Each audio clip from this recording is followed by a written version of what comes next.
Good evening, everybody. What's going on, Adam? Don, good to see you, man.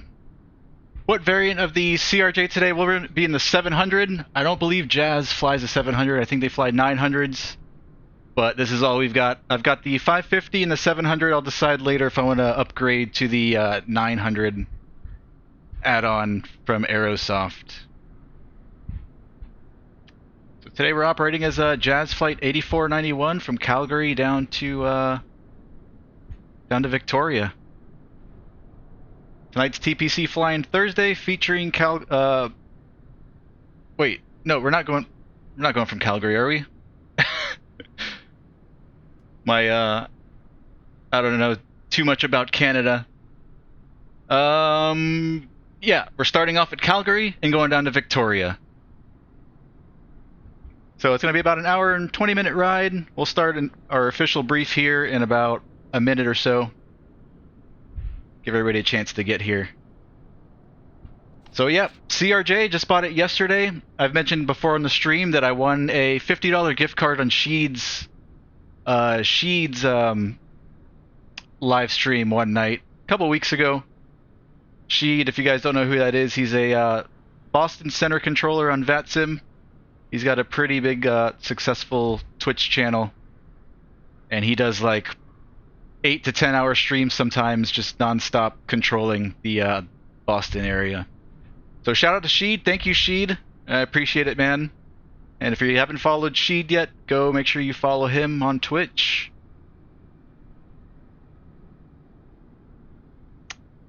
I've been doing my studying. Last night I watched a video. I watched Filbert Fly's video tutorial on the CRJ, where he had this guy named Michael, who is a FO, flies a CRJ, run through the entire airplane. So I was able to watch that video one time last night, and I did one practice run earlier today. So we'll see how I do.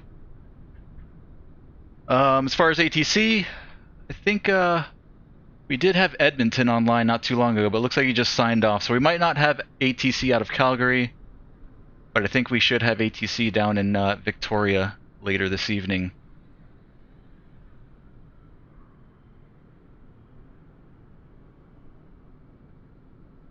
Start briefing here in another 20 seconds.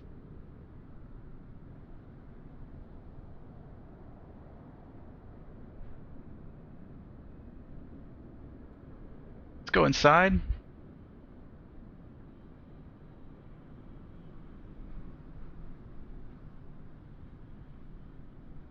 Oops, sorry.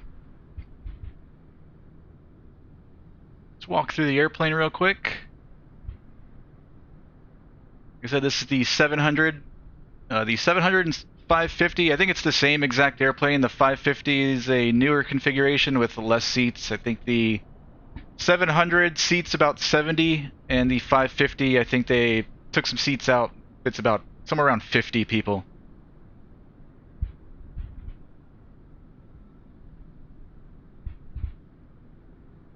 It will let me walk into the cockpit. Drone mode. All right, cool. Well, there you go. Oh, shoddy camera work. Got to get used to this Xbox controller. Thing's got an EFB. It's really nice. Actually, honestly, I think I like this better than the PMDG 737. I'm not gonna lie. I do like the PMDG. I don't know though. Maybe since this is really new to me, the CRJ, my first time in a CRJ, in the cockpit anyways. I like it a lot. I've flown the PMDG 737 in previous sims, FS9 and P3D. So it's, you know, it doesn't have that new factor like the CRJ does. I've been in one CRJ in real life a long time ago when I was a kid, back when Delta had Comair, one of their regionals, and I think it was a CRJ. I want to say it was a CRJ 200 that we flew in.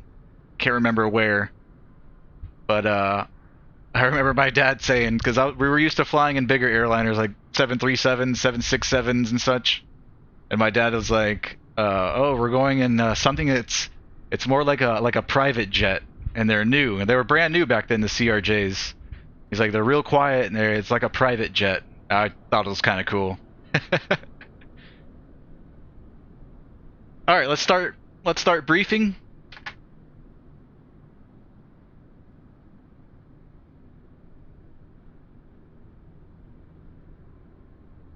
So like I said, we're going to be starting off at Calgary and heading down to Victoria. Our route up here, our route is at the top up here. So we're going to be direct BOTAG. I think it's the Stampede 9 departure, which is essentially vectors, and then they're going to give us a direct BOTAG. That's assuming we had ATC. Being that we're going to be alone, we're just going to depart, and as soon as we're a couple thousand feet in the air, we'll make a left turn to BOTAG. So it's going to be direct BOTAG, then direct SIMTA, and the Q894 to Binvo. Actually, it's going to be the Q894 all the way to Booth. And then we're going to be on the 8-pass-6 Booth transition into Victoria. It's TPC Thursday, which means we're going to be meeting up with the boys from the Pilot Club down there at Victoria. I know there's some of us flying into Victoria, and maybe a couple of others going to Calgary. Not Calgary, Jesus Christ. Hold on. Going to Vancouver, that's the one.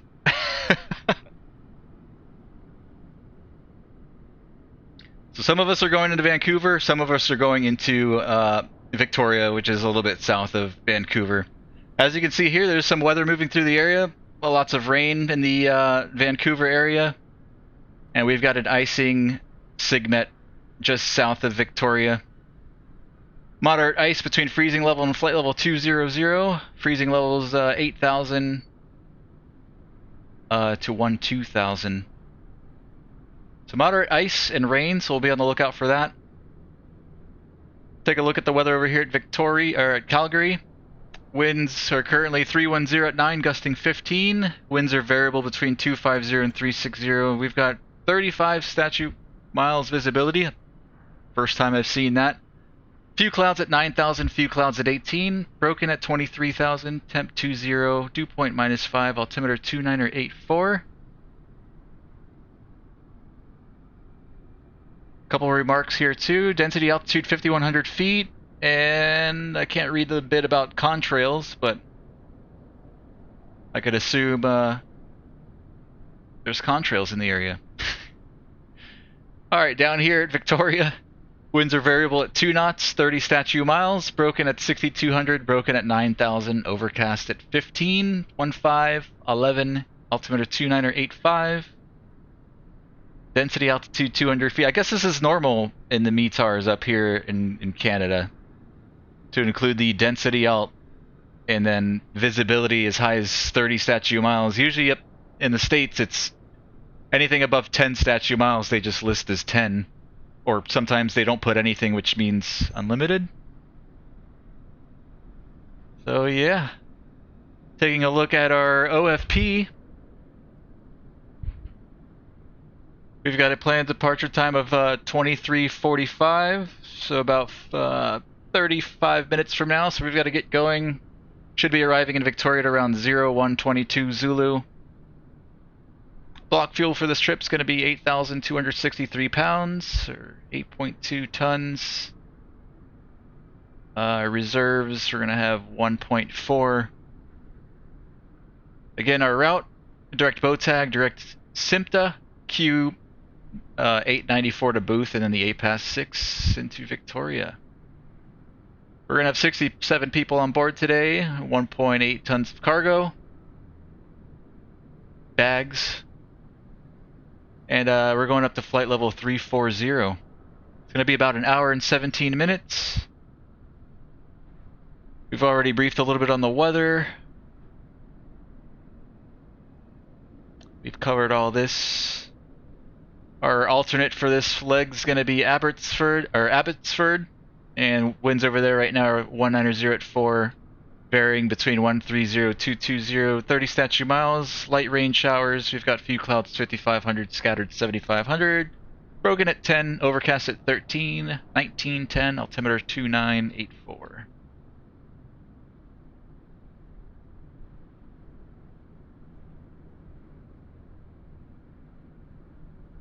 NOTAMs. I'm just going to kind of breeze through this real quick, see if anything stands out at me, anything super important.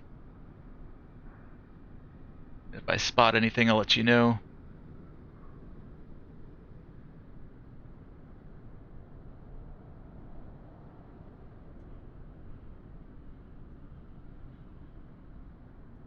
kind of standard stuff.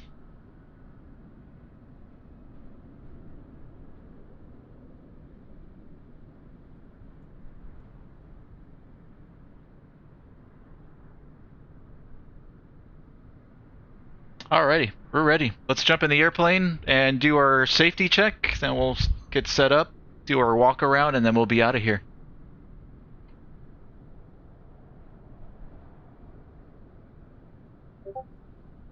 So it looks like Jazz does this, I believe it's a CRJ-9. Yeah, CRJ-900. Like I said, all I have is the 550 and the 700, so we're in the 700 this evening.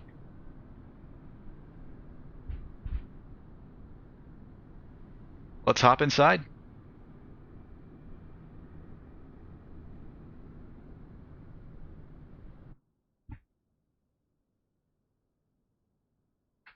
Yo, what's going on, Hudson A08?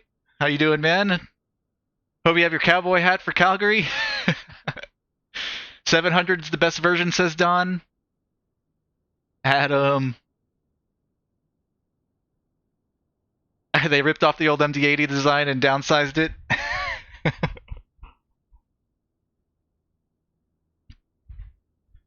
I gotta say, the CRJ is a much sleeker looking airplane, though. This thing's pretty fast, too.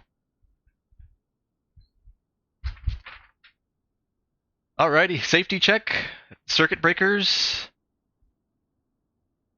Circuit breakers are all in. Nose wheel steering switch is in the off position. Hydraulic pumps are in the off position.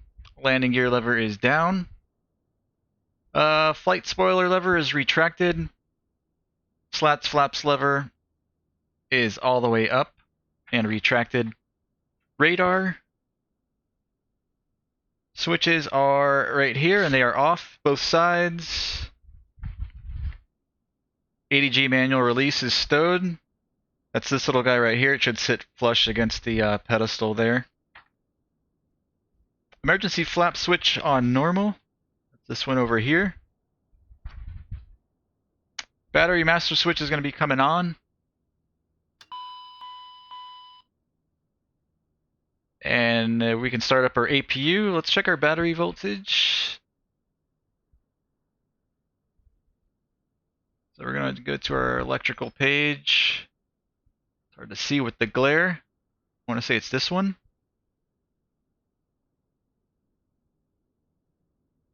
We gotta hit it twice to get to the page that I'm looking for. No, I don't think that's the right one. Here it is, ELEC. AC electrical, we don't have any of that power just yet. And DC, we're looking here at our battery voltage. We want to have at least 22 volts on the batteries. We're good at 26 and 27, and we can start up the APU. Go up here. All of our generator switches are on. I'm just going to kind of go through my flows real quick. Boom, boom, boom. We can get our nav light on. Pumps will stay off. All this stuff is on normal. Alright, let's power on the APU. So we'll hit power fuel button. And then we'll wait for the flap to open, and then we'll hit the APU starter. Back to our stat page. Door is open. Oh wait, no, that's not the APU door. I think that's the main door. Let's see, let's go back to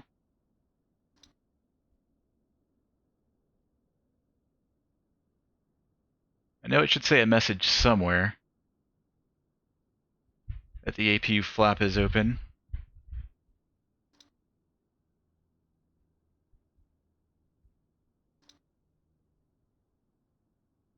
Anybody see it? Here's our APU info. Maybe this is it. I'm not too sure. I want to say that's the main door, but that could be the APU door or APU flap. Alright, let's hit the starter. Our start stop button. And we can see it start to power up here.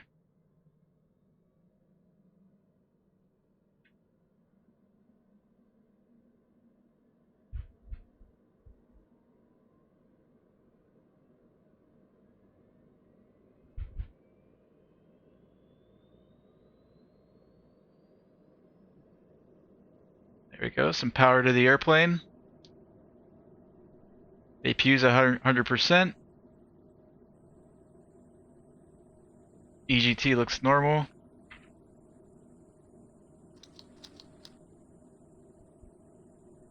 Alright, APU is on. IRSs, we'll go ahead and start aligning those.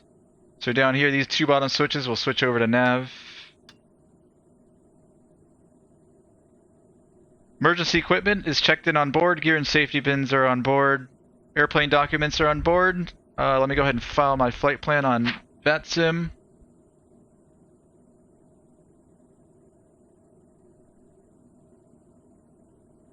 CYYC to CYYJ. Our alternate's going to be CY X-ray X-ray. Departure time 23:45. We're going to be in the air for 1 hour and 17 minutes. We've got 2 hours and 18 minutes of fuel on board. Speed around 450 true. We're going up to 34,000. BOTAG, SIMTA, Q894 to booth, and then the APAS 6 for slant Lima. And all that looks good. I'm going to go ahead and file that away.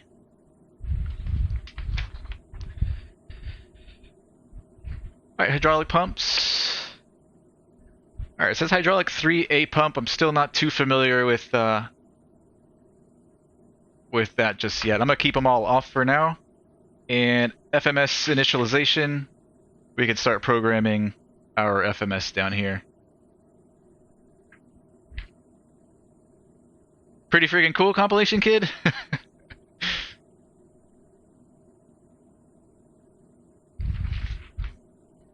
Alright, so first we'll do our POS init. We're out of CYYC. We're going to go to the next page and grab our GPS position.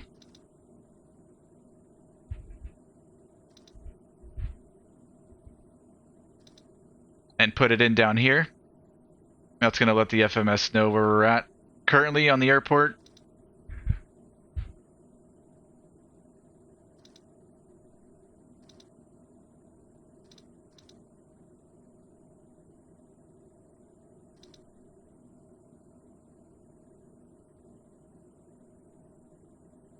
Alright, so down here you can control what's displayed on our MFDs on both the pilot and co-pilot side. So over here on the left side, we have the left side set. We're going to move this over to on, and that's going to give us some waypoint information up here at the top left. And then over on the right side, we'll probably set it to VNav. I'm not sure what all information that displays. Is it the same? It's pretty similar. Alright. All of that looks good. There's a couple other things that you're supposed to check down here before you continue. Let's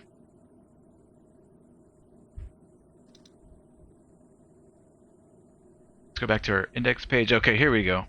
So we've got our position initialized. We want to make sure that our IRS is enabled and in the green.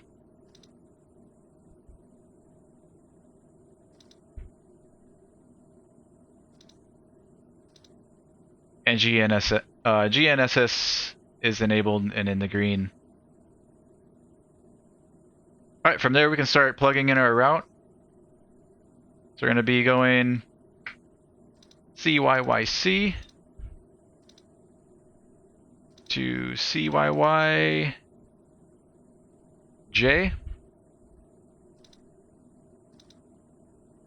We'll execute that.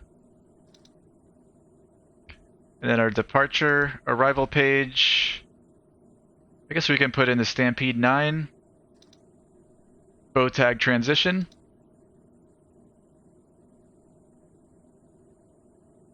Let's see what runway sim brief gave us. Alright, winds are reporting calm at the moment here at Calgary. So I guess whatever they give us we'll use. And they gave us runway 29er. Runway 29. BOTAG. We'll execute that. And then back to our departure arrival page, the arrival into CYYJ. It's going to be the APAS 6 booth transition. And they're setting us up for runway 9.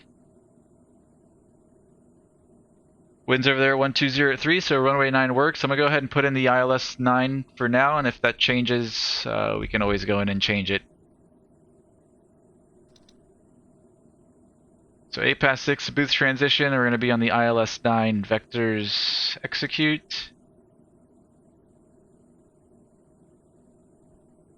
Now we can go back to our flight plan page and finish filling out the rest. So after BOTAG, we're going to be direct.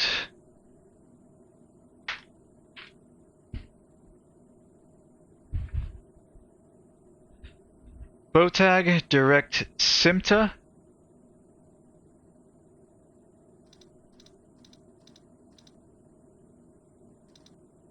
And then we're going to be on the Q894.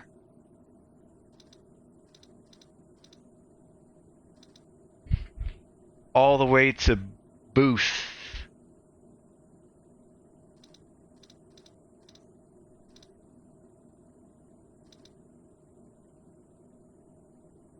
And then on the APAS 6, so we're going to bump this up here. Actually, I don't know if it works that way. I'm not going to do it that way. I'm going to do it on the legs page. I don't know if it's going to put me direct Calcu without putting in the APAS, unless I bumped the APAS up here. I'm not sure. I'm going to execute it like that, and then we're going to go back to our legs page. And here we go. So we're going to grab this booth. Uh-oh. Did it delete it? Uh-oh. Oh, there it is. Alright, booth. I'm gonna grab that one and put it on top of this one.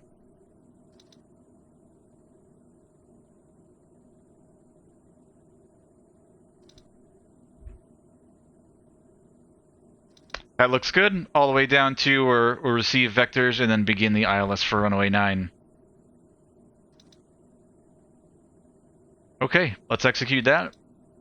And now we can go to do our performance data. Alright, for this,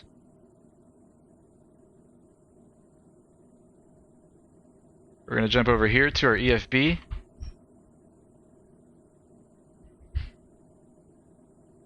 This is cool. It does have a checklist, electronic checklist here on the EFB. I printed the one off the Aerosoft manual, just because I don't like back and forthing like this. It's easier for me to use a paper checklist.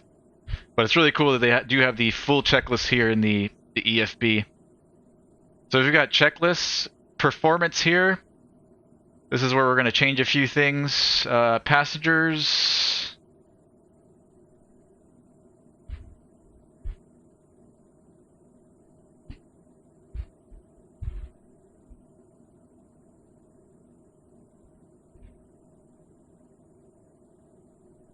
We're going to have 67 people. 67. Cargo 1.8. I'm just going to split it. So what? 0.9. 0.9 in the front, 0.9 in the back. So we'll bump this up. 900 and 900. Close enough. And then fuel for this flight. Block fuel is going to be...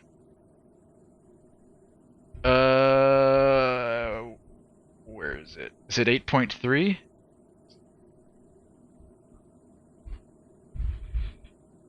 Yeah, 8.3, 8263 block.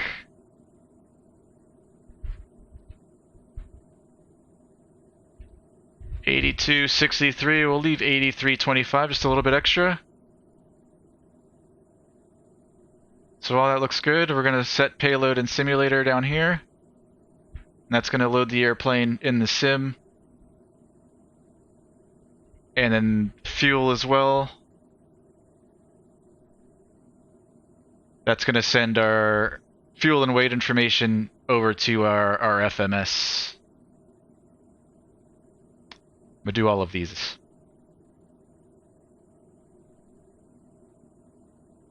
We're going to be using flaps 20 for takeoff. Conditions here in Calgary are dry.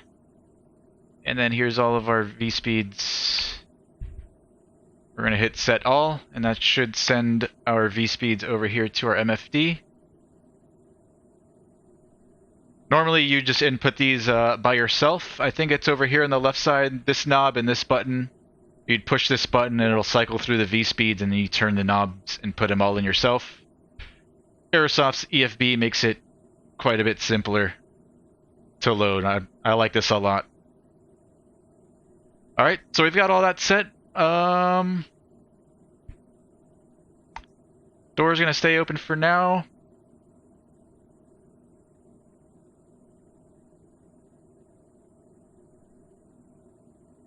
Alright, yeah, I know I'm flying Air Canada. I do have my weight set to pounds. I'm sure they use kilograms up there, but we're using pounds.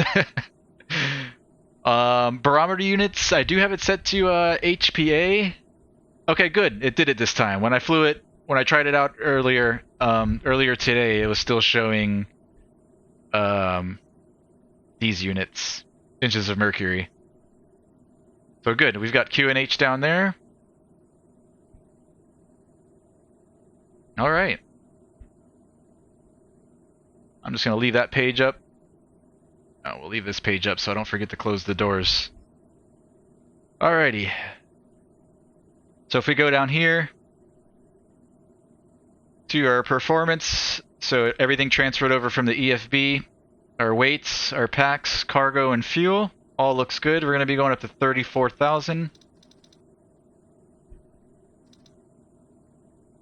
We'll hop over to the next page, and we're going to want to put in our average wind for today's flight. Average wind is up here. It's going to be 232,061.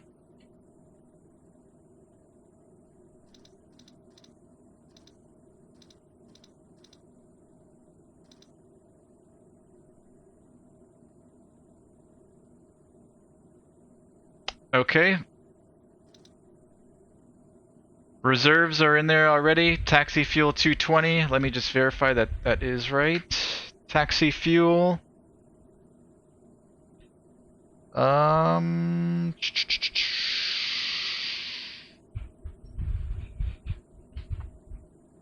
Actually, SimBrief is giving us 500 for taxi fuel, so let's change that. 500 and reserves 1.6. Is that right?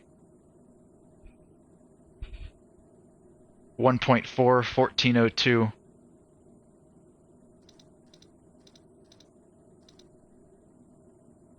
Alright, VNAV setup. Climb speed 290, transitioning to Mach 7.4 on the climb. Speed limit 250 under 10,000. I believe it's the same up here in Canada. Transition altitude, I believe, is also the same at 18.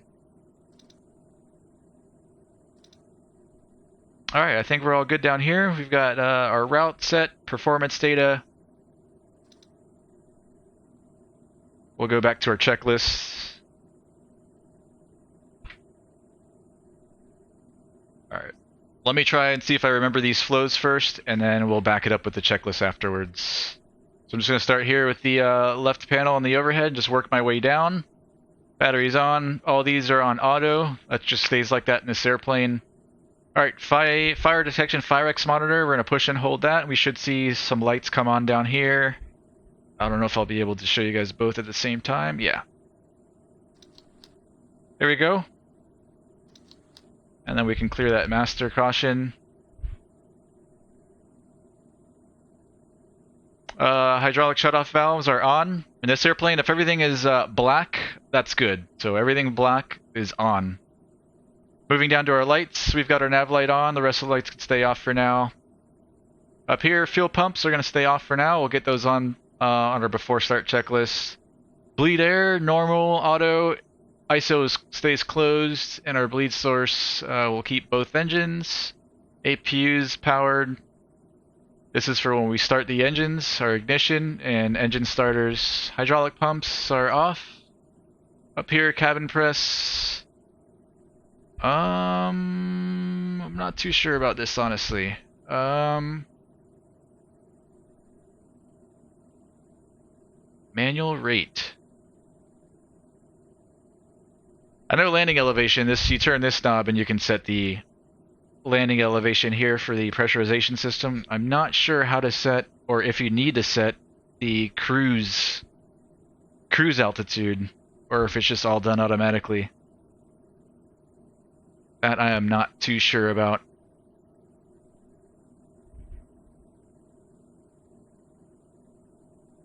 I'm gonna set this man rate to somewhere here in the middle. I don't know if that's right or not. I'll have to do some more studying on that one. All right, moving down, our packs. We're on APU power. We can get our packs on. Recirculation fan on. And cargo air can come on. Anti-ice is going to stay off for now, but we'll be probably needing that later on our descent into Victoria. Probe heat. I kind of want to get these on now because I know I'm going to forget it later, and I don't believe it's on the checklist. Alright, I'll try to remember. If not, there'll probably be a message on the CAS anyways to remind us. This is for lighting in the cabin and the overhead. We'll just keep that as is for the day flight.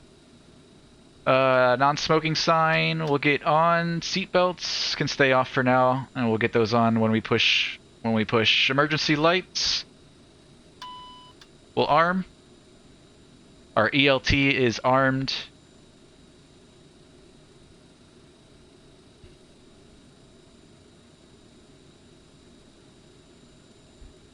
Alrighty. Lighting over here looks fine for now. Nav source, we're going to keep on FMS. I'm going to zoom in a little bit here on our PFD with the 10-mile ring.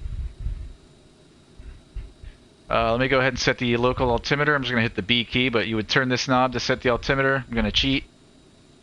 QNH 1013. We'll check, see if that's set 3 times.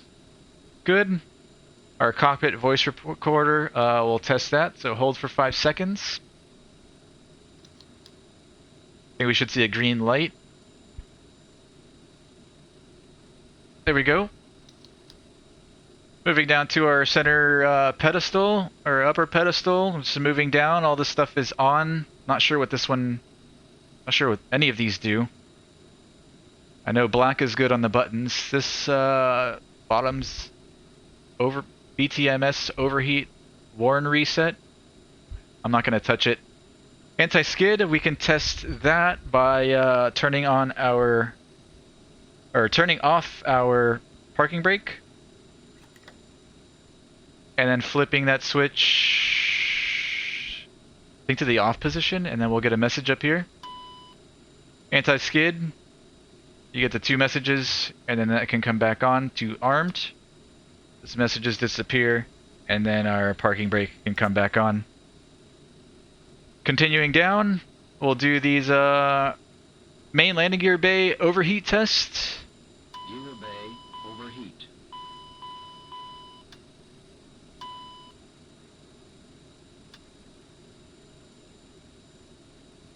This stuff we'll keep the same. Lamp tests, this switch will just light up the whole cockpit, every button in the cockpit, so you can just make sure that all the lights are working. Everything lights up like a Christmas tree.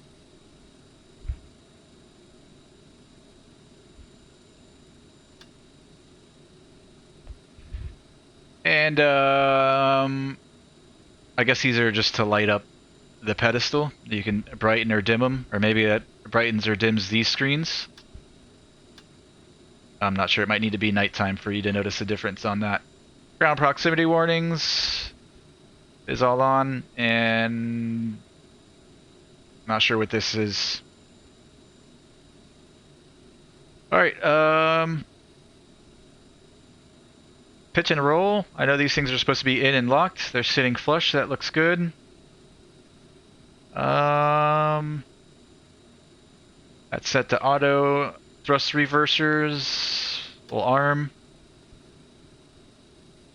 And then moving down here to the bottom of our pedestal, we'll start with the left side. Here's our radios. We're on 122.8 since we don't have ATC here at Calgary for the moment, so we'll keep it there. Here's our squawk. We'll keep 2000. And I'm just going to go ahead and squawk mode Charlie now.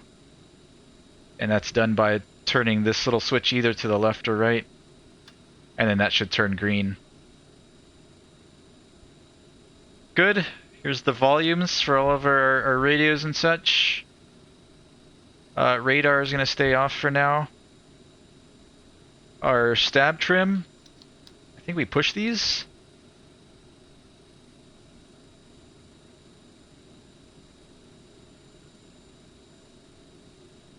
Alright, I think they're on. If they're off, I think we'd see some messages here. We try again.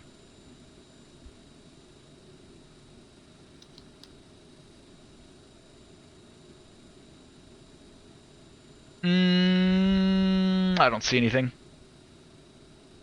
Alright, we'll get back to that one. Mock trim. We're going to turn that on.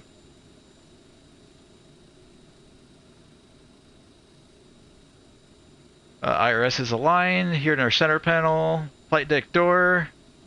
Unlocked for now. Not going to touch that for the moment. Cockpit lighting. Yaw damper. I'm gonna hit disengage. We got our yaw damper warning, and then we can turn him back on. And it should disappear.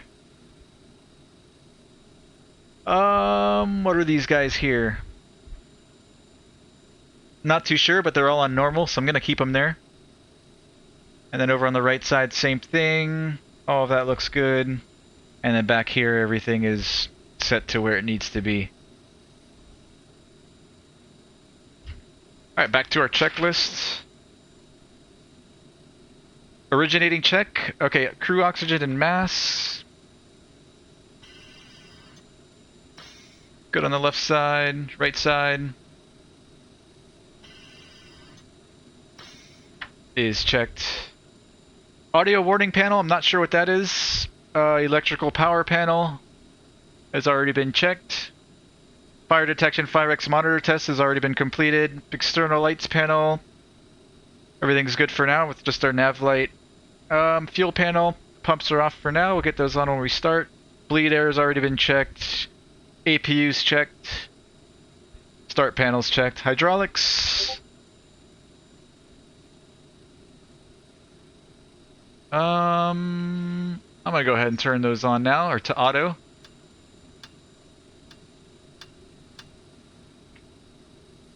ELT switch is armed. Air conditioning's checked. Anti-ice panel's checked. Windshield heat. Windshield heat. Did I miss that? I certainly did. We're gonna set those to low. And that's why you use your checklist. Windshield heat to low. Emergency light switch is armed. Standby compass is checked. Or standby compass is checked. Upper pedestal's been checked. Thrust lever quadrant's checked. Avionics radio tuning panel's checked. Trim. Alright, so we've got our roll and yaw trim here. I'm just gonna... I do have some switches matched to the rudder trim, so I will do that. Trimming left. Trimming right. And normally I think you would test full range, obviously, but I'm not going to do that. It takes too much time. And then we're going to set it back to the green in the middle. And then our roll trim, same thing. We're just going to play pretend. You would test it all the way left, all the way right, and then set it back in the green. And then our pitch trim. So back over here to our performance. EFB is telling us 7.2 on the pitch trim. That's going to be set here. 7.2. Yaw dampers engaged. Source select panel is on, I guess, norm on FMS mode. And then our before start check. Alright, so we can go do a walk around. And then we'll push out and get started. Yeah, Adam, I guess we'll find out if our heads explode or not with the pressurization. Oh, man. Alright, let's go walk around the airplane.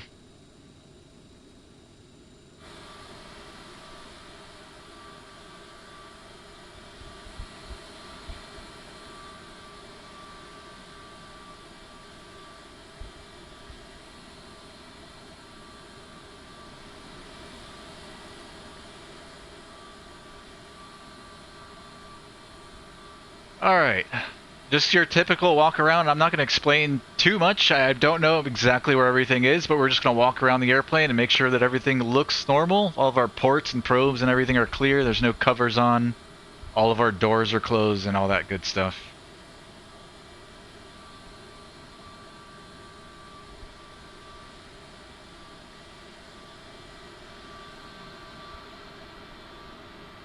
At the front of the airplane, looking at both sides, make sure there's no parts hanging off one of the wings. Windshields look good, our nose cone looks good.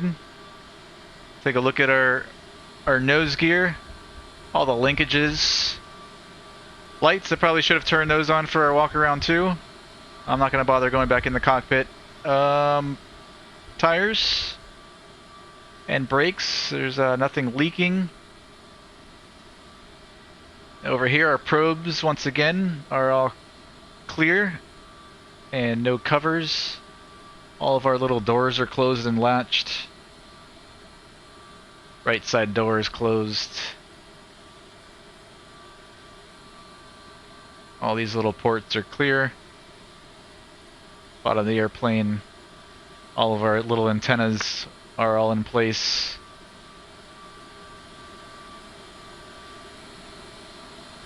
Landing light, and we'll just walk the leading edge of the airplane and looking underneath, leading edge of the wing and looking underneath the wing as well. Just make sure all the panels are on.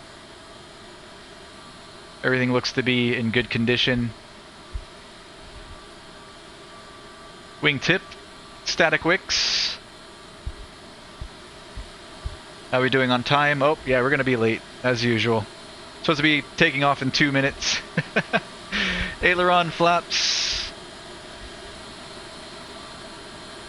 Our right main.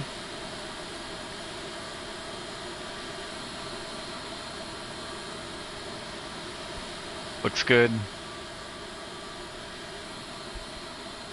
That little door, whatever that is closed.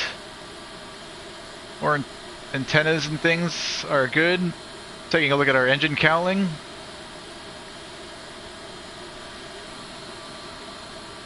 Everything looks closed and sitting flush.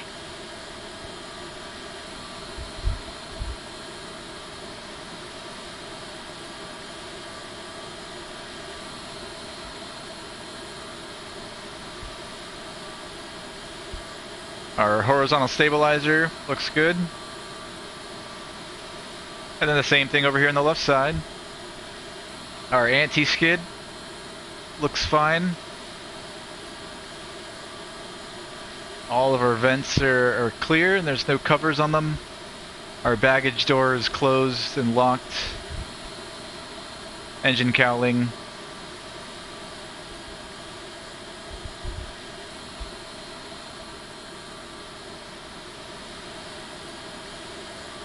Our left main.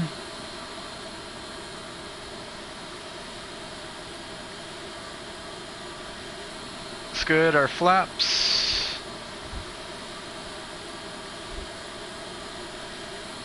Ailerons, static wicks, wingtip.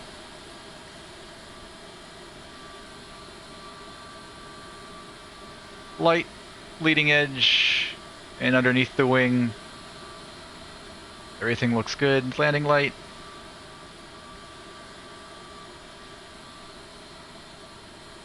This baggage door is closed and locked. Okay, that completes our walk around. One last look at the airplane.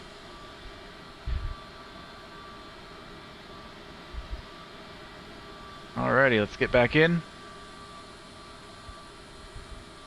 We are big late.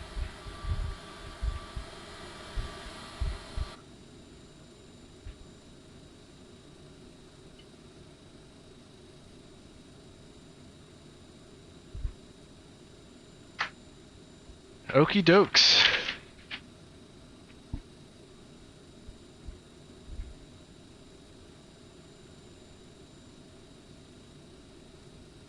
On my personal EFB, I've got all the charts loaded down here at the bottom that we need. So we've got our ground chart here for Calgary.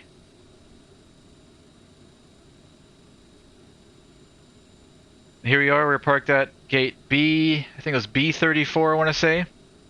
The little pink dot there. We're going to be using runway 29. So we can kind of brief this taxi now. We'll go out Hotel Delta. We'll hang a left on... Hotel Delta, we'll hang a left on Hotel. Left turn Juliet, right turn Golf. Then left turn Foxtrot down to runway 29.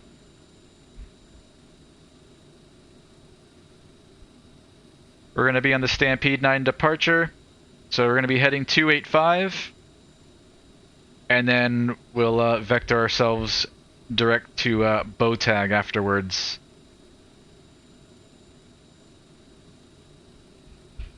Alright, here we go. Runway 29, climb on heading 285 to 6500.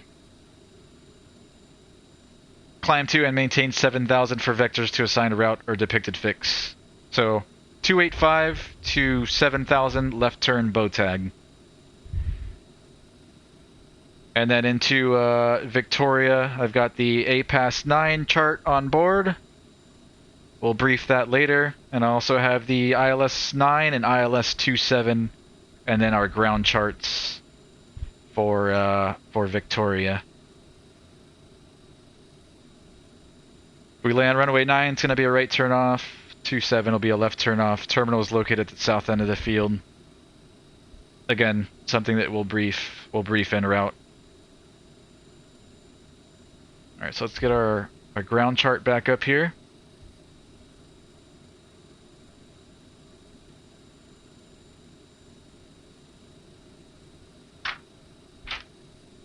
And our before start check.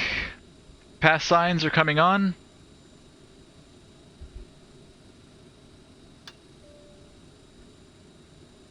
Landing elevation, pretty sure Victoria's around 60 something on the elevation. Let's see, does the ground chart tell us? I know the FAA ones do, I'm not sure of these Jepesons.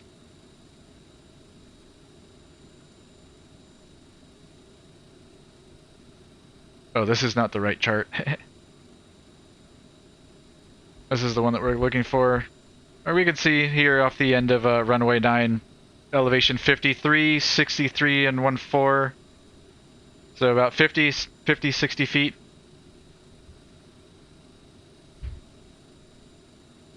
Let me set that. There we go, landing elevation 60. Down here, the little blue number.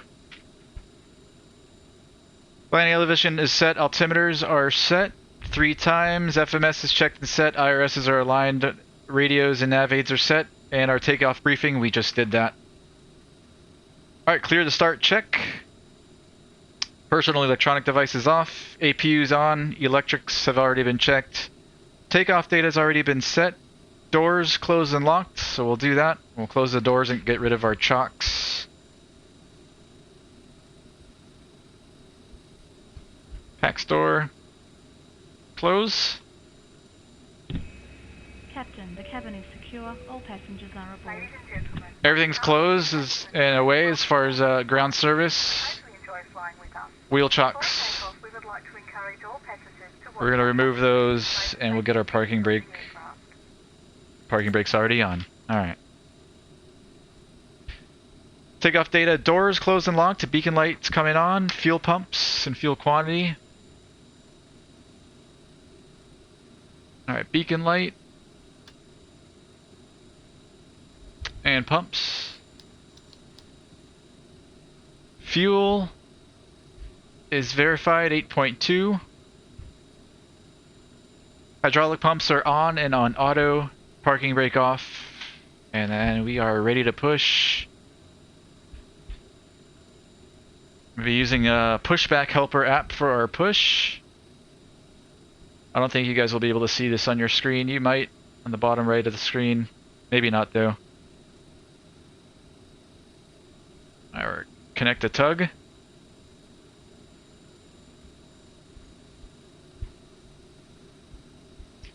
Alright, so we're going nose to the right, so we're going to push with our tail to the left.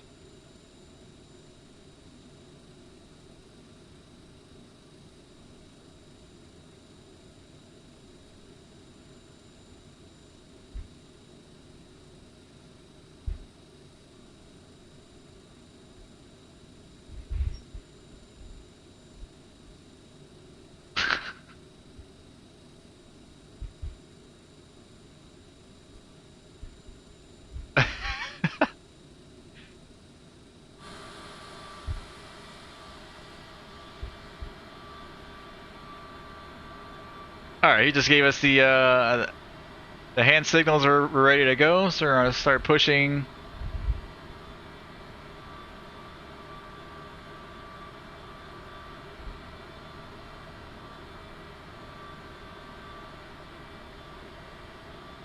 Hey, TPC, baby!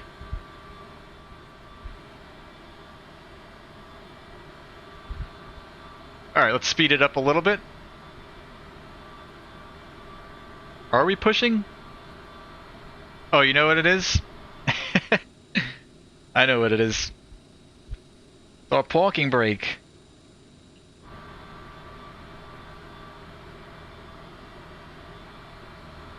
I'm not going to bother starting till after our push. Do one thing at a time. I'm controlling this push manually with pushback helper.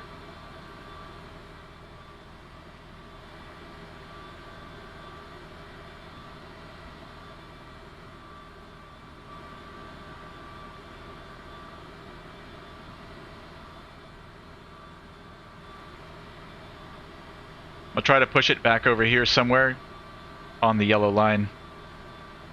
Go a little bit quicker.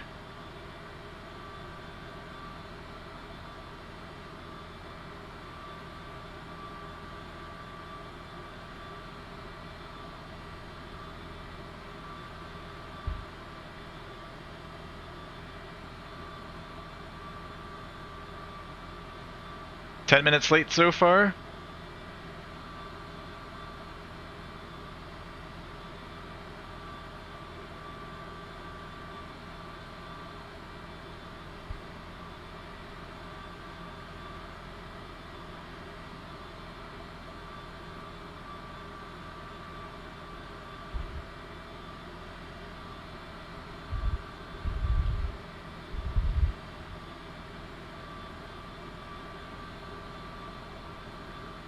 I probably should have checked with see if ATC hopped on back online before pushing back.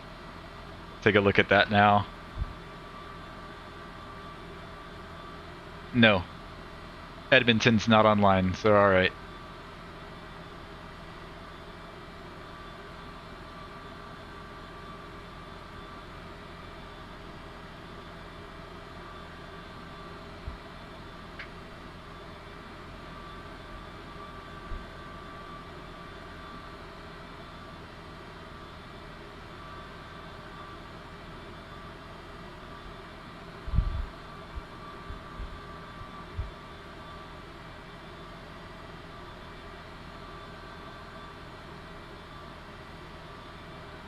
Alright, I think that should be good. Let's straighten her out.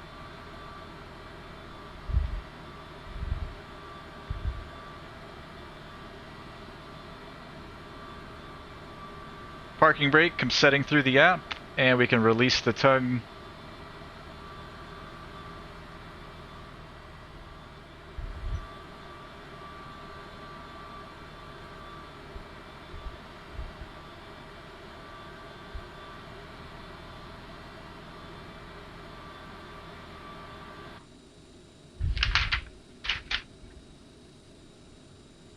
Alright, all we gotta do is hit the starters. So up over here in our ignition panel, yeah, start, stop. So we'll start with the right side.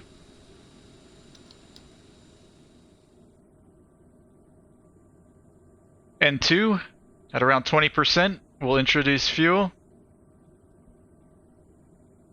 I'm keeping an eye on our ITTs and make sure those don't shoot up or do anything crazy.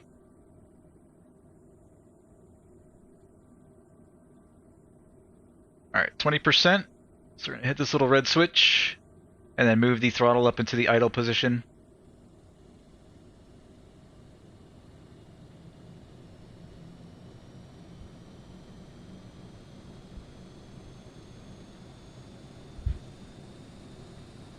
Can we see the engines?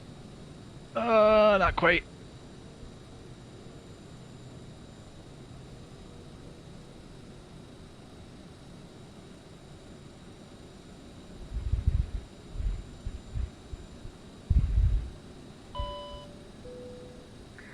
Ladies and gentlemen, please pay attention as we display the safety features and procedures of the aircraft in case of an emergency.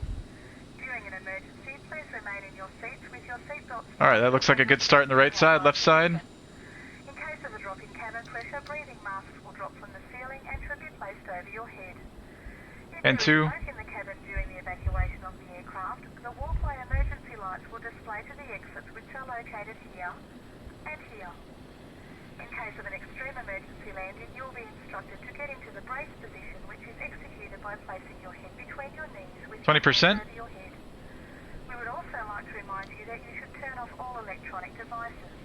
We thank you for paying attention during this brief presentation. Oh, I should have stayed in there so we could listen to her do her thing. Alright, while that engine finishes starting, I'm gonna go run to the bathroom real quick. I'll be right back. That plane just looks pretty, says Don. Fashionably late, yes sir. I'll be right back, guys. Calgary traffic, Pilot Club 6755, taxiing Charlie to runway 35 left.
Alright, good start. Left side, both engines stable. Let's do our after start checklist. Generators on auto, which they are. Electrics. I don't think there's anything that we really need to check. We are going to disconnect the APU here in a second. Okay, yeah. So make sure that we are receiving power from the generators. So electrics is checked. Bleed valves are on auto. Packs are on.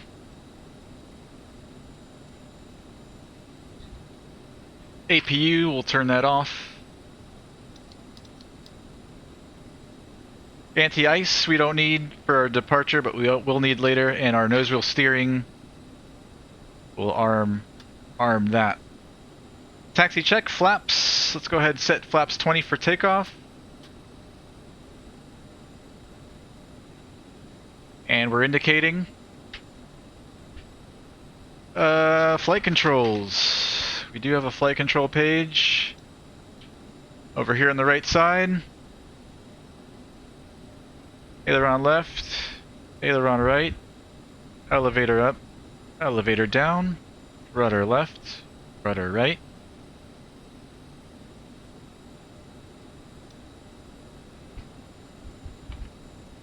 Trims are all set 3 times.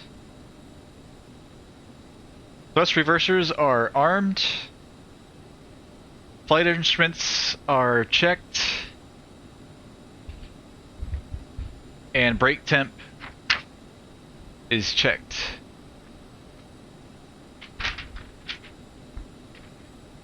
Alrighty. Let's go. Taxi light. And we'll release the parking brake.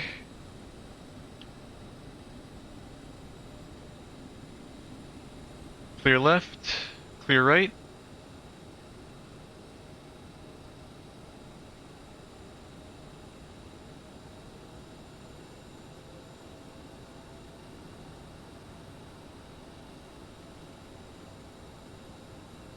So straight ahead here, Hotel Bravo, left turn Charlie.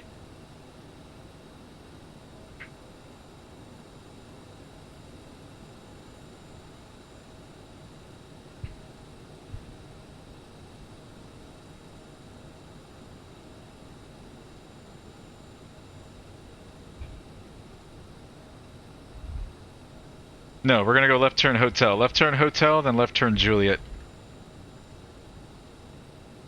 Clear right, clear left.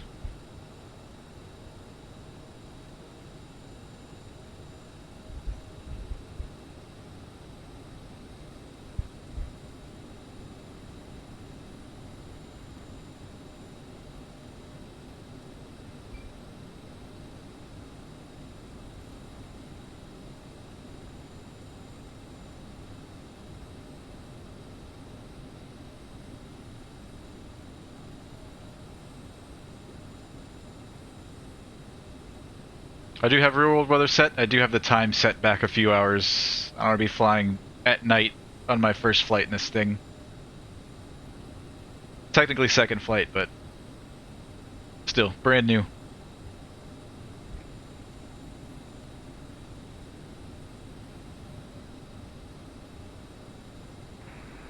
Calgary Traffic Pilot Club 6755, rolling runway 3 left, departure to the west.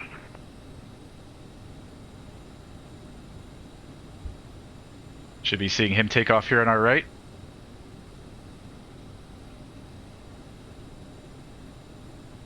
So we're gonna go left turn Juliet, right turn Golf.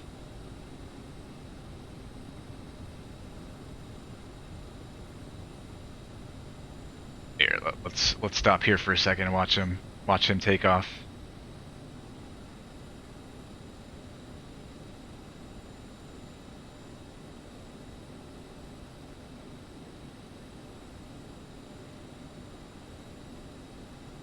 I don't see him.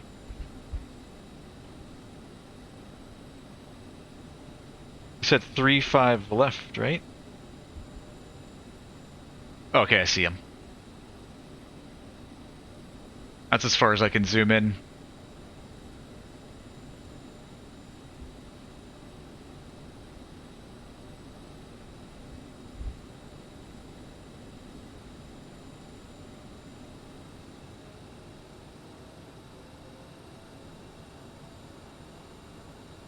There he goes, rotating.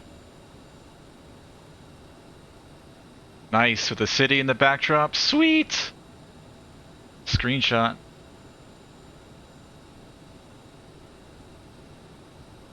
See ya!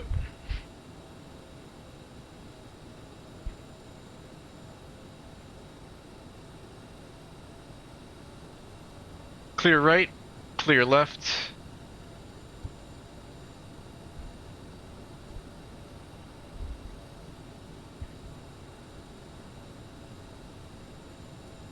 Left turn Juliet, right turn Golf. There's another TPC A320 sitting at the terminal over there.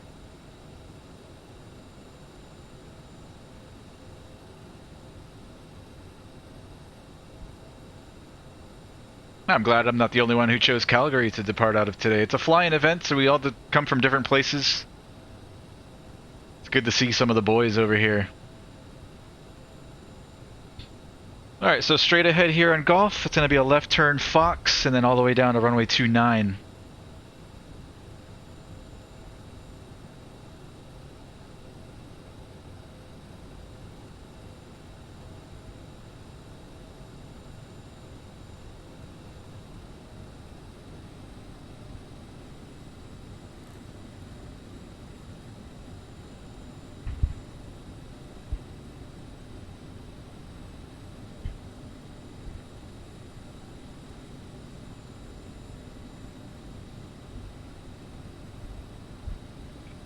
Clear left.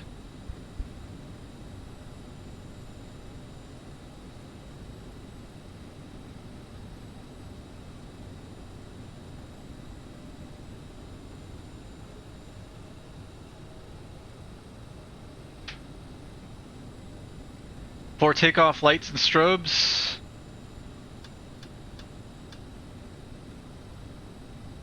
Fuel flow, we set to manual.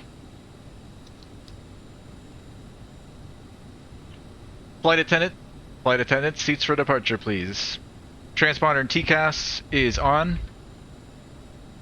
Radar. I did not use this yesterday. I don't know if it works or not. Let's try it. Weather radar is on. Again, don't know if it works.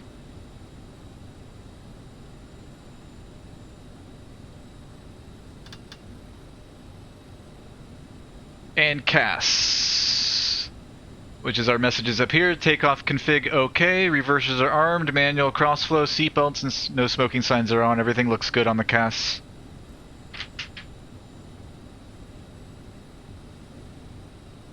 V1 is going to be 124, we're rotating at 124, and then V2 132.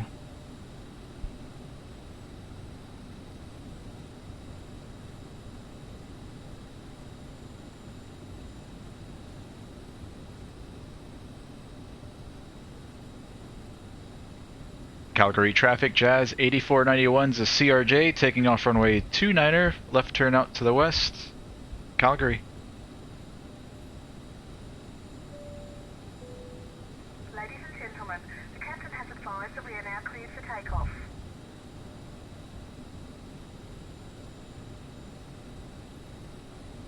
We're clear left, nobody coming in on final.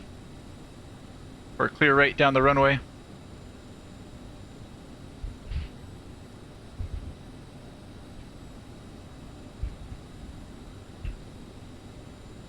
Forgot to set our MCP up here. Let's put 7,000, which was that initial climb altitude, 7,000 set.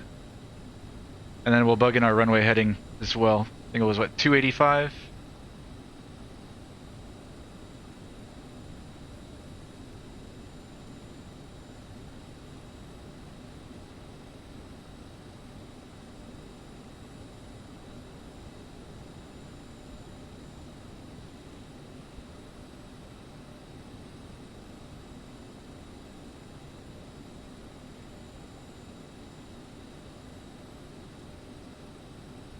$7,000 and runway heading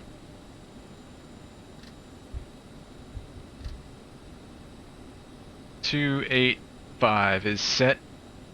We'll hit our toga button, which is going to arm the flight directors. This airplane does not have auto throttle. It's maybe one of the things I don't like about it, but it doesn't behave too badly. We see the TO marks up here. Alright, I think we're ready.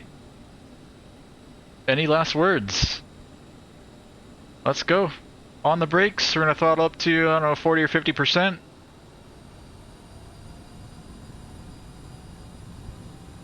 Both engines look good, stable. Release the brakes, and into the toga detent.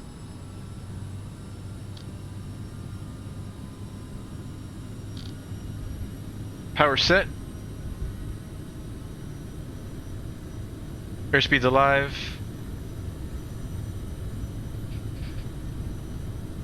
80 knots. Cross-checked.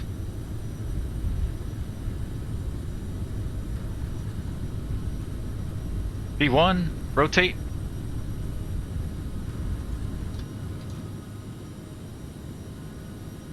Positive rate. Gear up.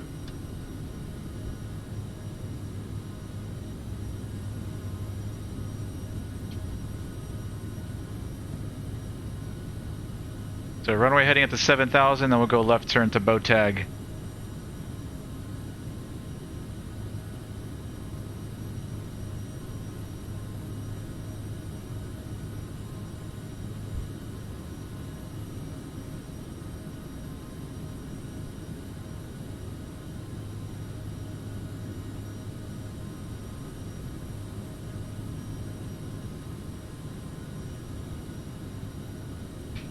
Go flaps 8.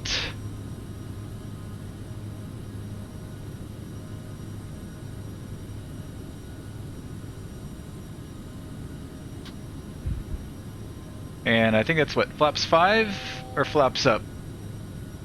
And then our slats. Alright, coming up on 7,000. Let's do, we're gonna hit speed. And heading. And oh, wrong button. AP. Alright, we're through 7,000, so we're just gonna continue up then. Let's set let's go up to 1.4 is good. We'll just step our way up.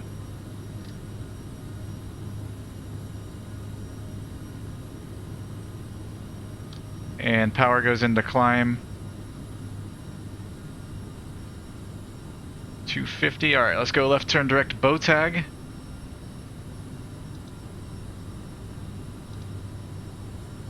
Execute and into nav mode. Oh, it's going back down to 7,000. Why?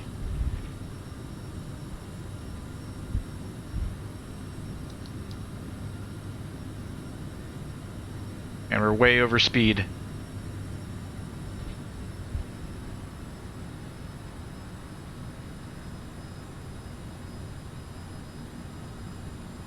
Get it back down to 250 and then we'll get it back into a climb thrust. Why is it giving me 300 already? That's weird.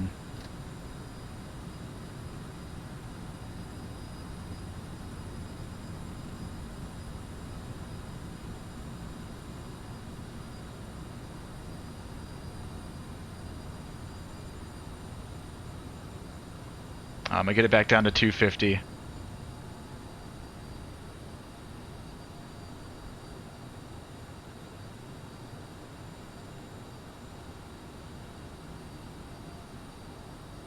I'm gonna have to get used to this no auto throttle thing. I've been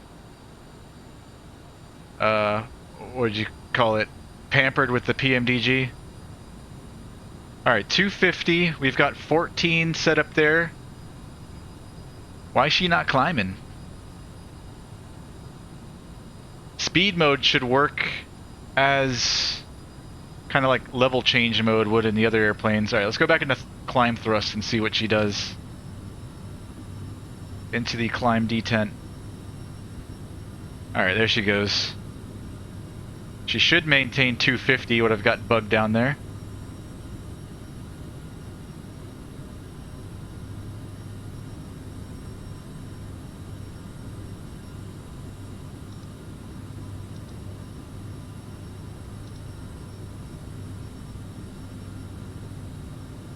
I don't know what's going on with this either.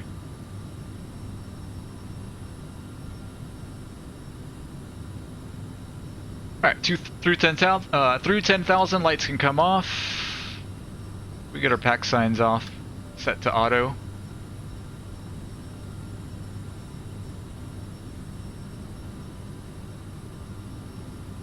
Where's it going? Where's it going? We're supposed to be going to BOTAG. What's going on here? Alright, it's straightening out now.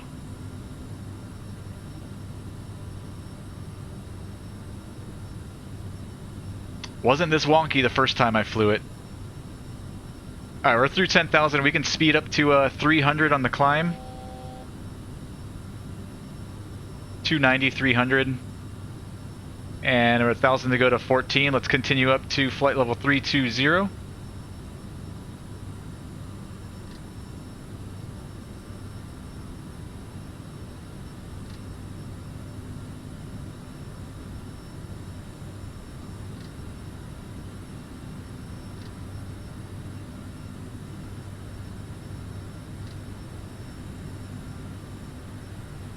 Three, 2, is set. And again, we're not climbing. Not sure why. Alright, back into speed mode.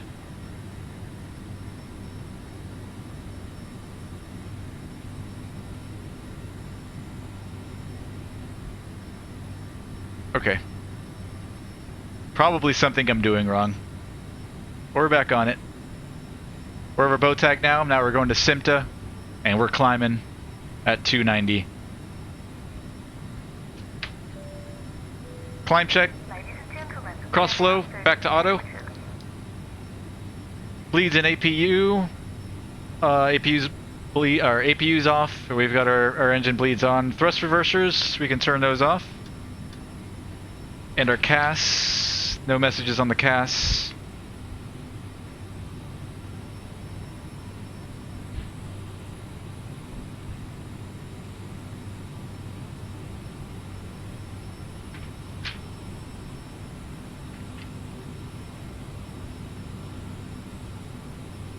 Hey, Melvin Leroy. Yes, sir. I got it, man. I got it right after your stream there. I picked it up just like I said I would.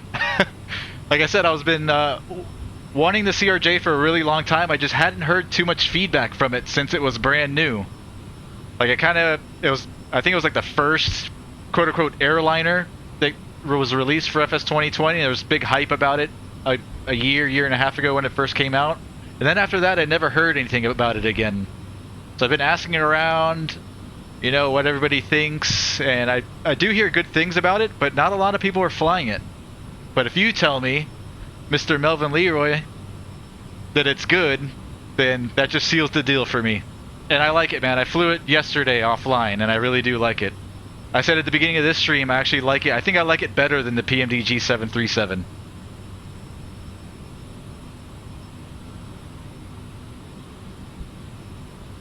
So yeah. I won a $50 gift card on one of Sheed's streams a couple weeks ago. So out of pocket, I paid 99 cents for the CRJ. Came out to $50.99.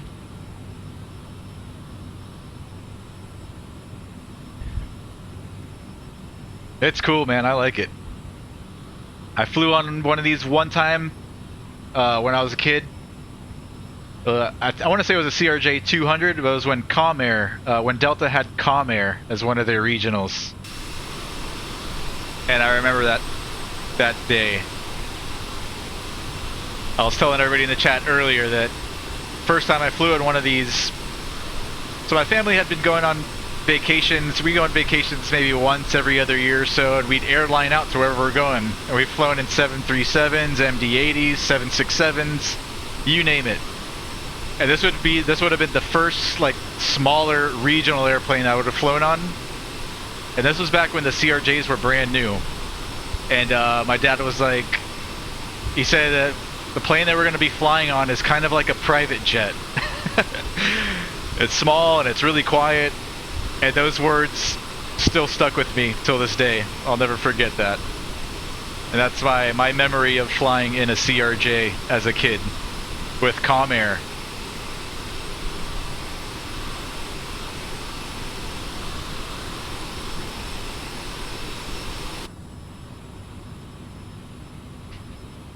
Alright, we're looking good. 290 on the climb. We're through flight level 250 for flight level 3. I put in 320, but we're supposed to be going to 340. Our filed cruise.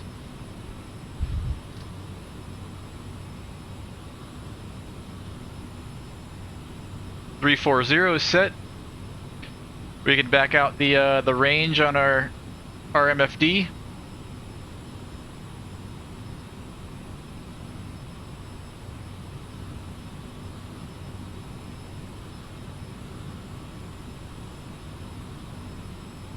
Hey man, this thing flies great. And I love the EFB too. It's got everything you need in here. Very happy with it so far.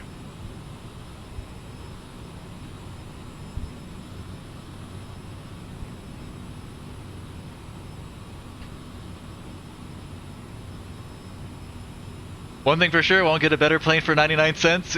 Yeah, you said it, Brant. Wish they would make a 200 variant. Yeah, me too, man.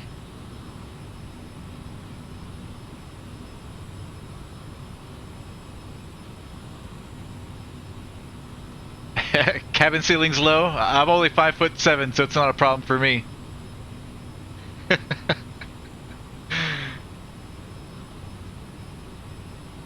Pax it and count a vomit. Comment flight, says Don. Has it been that bad? Oh, speed. Let's watch our speed.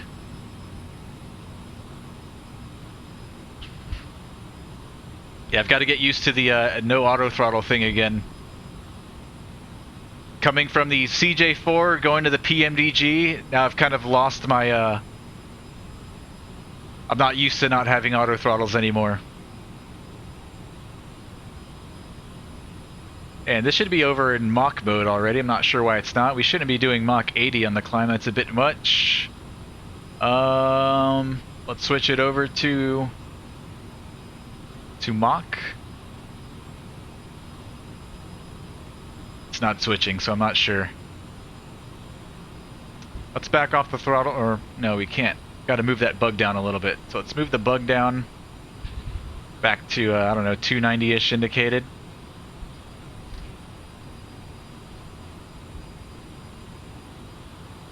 And then get our levers back into climb. There we go.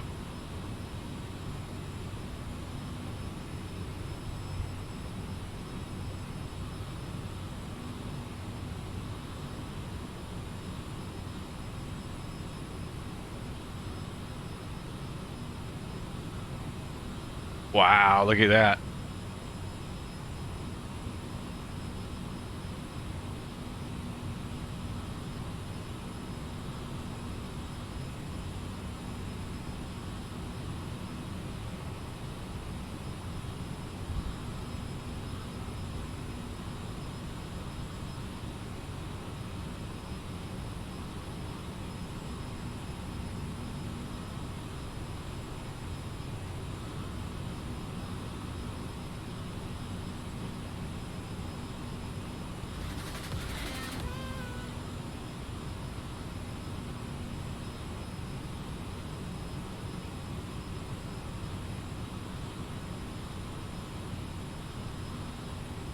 You'll have to let me know if you get the VNav to work in descent. I have not tried. I flew it once last night, Brant, offline, and I didn't even know this thing had a VNav.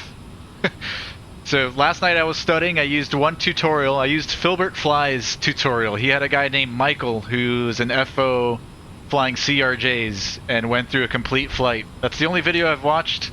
I don't think they used a VNav. The way he did it, which is the way I'm going to do it today, is he would go down here to the direct to function, and for each waypoint down here, it's got the altitudes that you want to cross at. So if you put in a star, for example, it would have the altitude restrictions set here on the right side, and then just above the set altitude, there's a vert speed right here.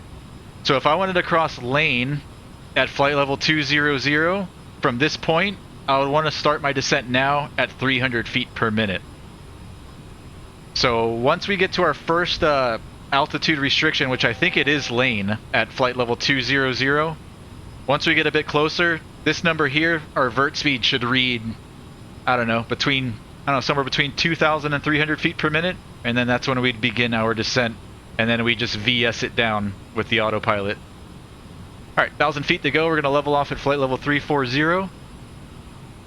Yeah, VNav, I have no clue, Brant.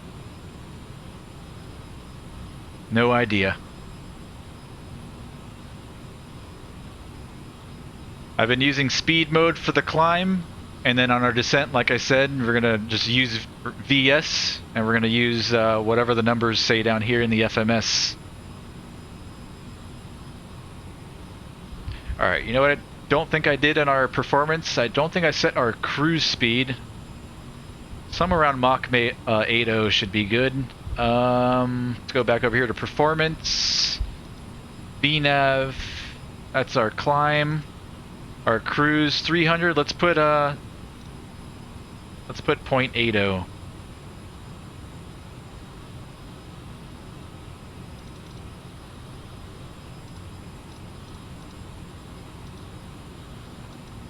And then we'll bug in 0.80 as well.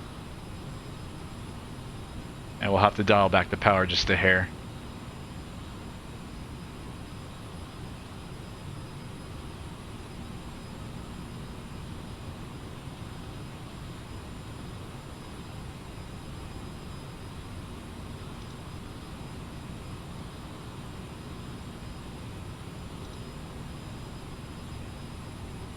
Alright, I have my progress page set over here on the right. I have my nav radios. You can switch radios via the FMS, or you can use the radio panel down here.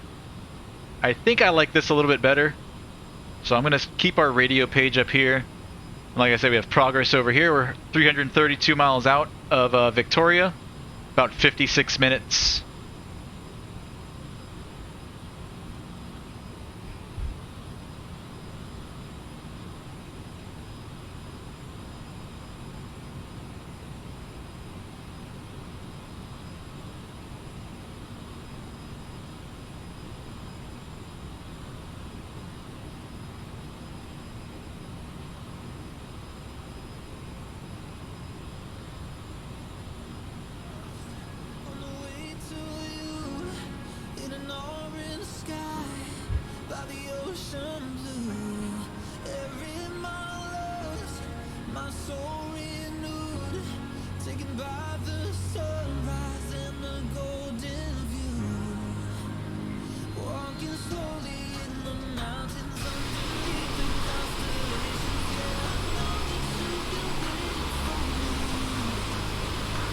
What's a good view for the CRJ? That looks really slick.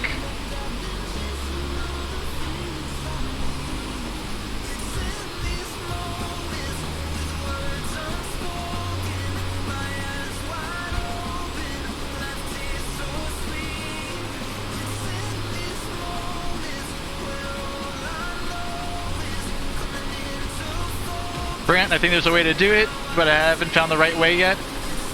I'll look into it later. I'll use that one next time. Yeah, man, if you're still around for our descent, or if not, if you want to come back later, I'll put everything up on YouTube too afterwards if you want to reference, or you can go to Filbert Fly's video.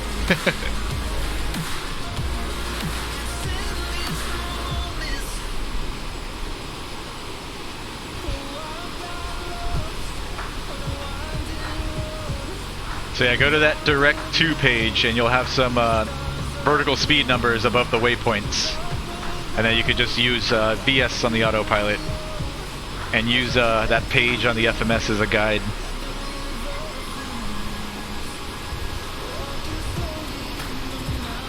Oh, that looks cool.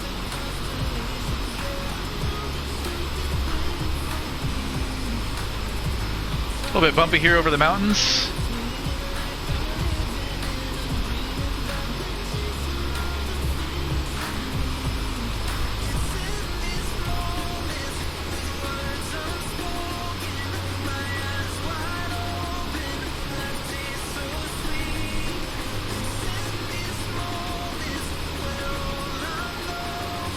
Let's start taking a look at our arrival into Victoria. We're going to be on the APAS 6. And we're going to be on the Booth transition, so we'll be coming from up here at Booth. After Booth, we're going to Stave. After Stave, we're going to Lane. Below flight level 200 is our first altitude restriction. So we're going to want to be at 20,000 or lower. After Lane, we're going to Vancouver, VOR, Yankee Victor Romeo. max 250 knots, and we're going to want to be between 13 and 16,000. Then after that, we're going to active pass NDB. And then if the winds are still favoring runway 9, we're going to be going to Ickler. Then Pelty, max speed 210 knots. Then to Daxek. And then Kelku, max 200 knots at or above 4,000. And then we can expect vectors for the ILS runway 9.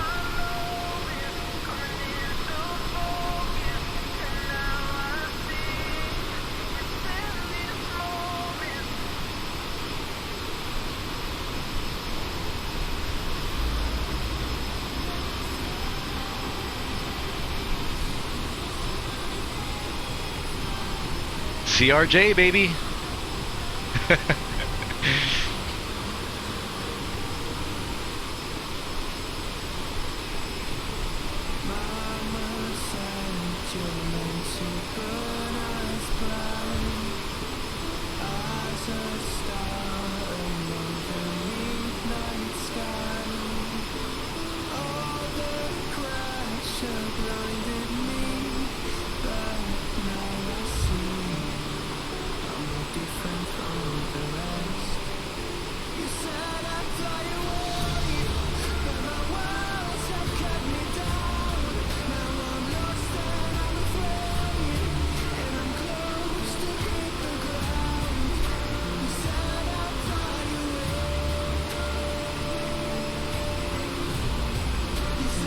Are they still building CRJs? I think they just recently stopped.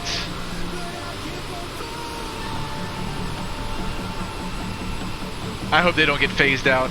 I get sad when all of my airplanes from childhood get phased out. Time needs to slow down.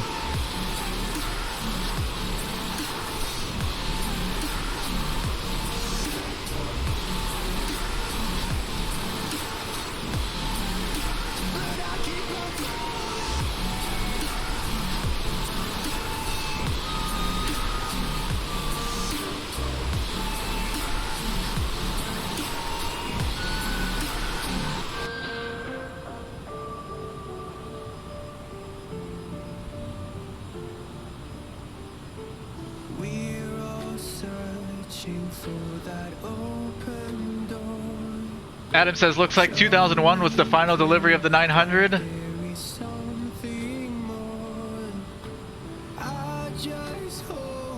See if Bombardier is working on a newer version of the CRJ. I've been seeing an ICAO code on vPilot, CRJ-X. I wonder if that's the same airplane or if that's something completely different.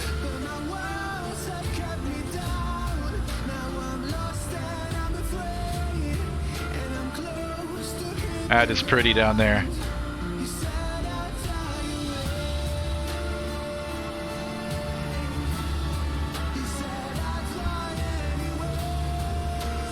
Interior is really well done in here in the cabin as well, in the Aerosoft. Much better than PMDG. PMDG cabin is disgusting. This looks pretty decent. Not quite as good as the Phoenix, but better than the PMDG.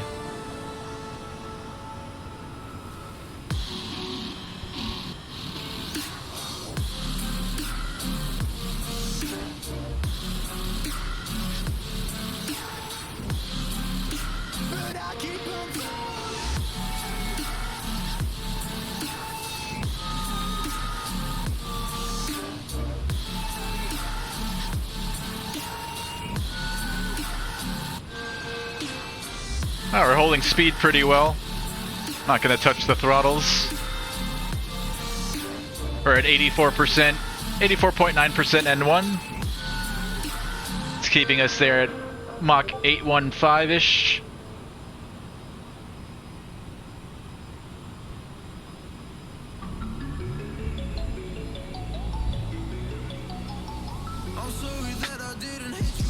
Yo, Rob!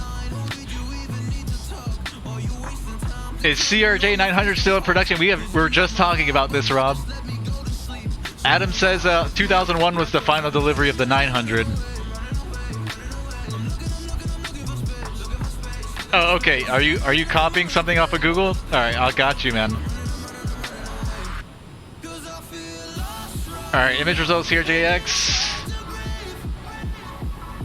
Not renamed, and its website simply refers to the CRJ series, the final Bombardier CRJ to be produced, a CRJ-900 finished production that was delivered to SkyWest Airlines on 28th February 2021. Oh, we just got to contact me from somebody. Or was that you, Rob? Nope. This, Center. CZVR Center. So let's go to them, 133.7.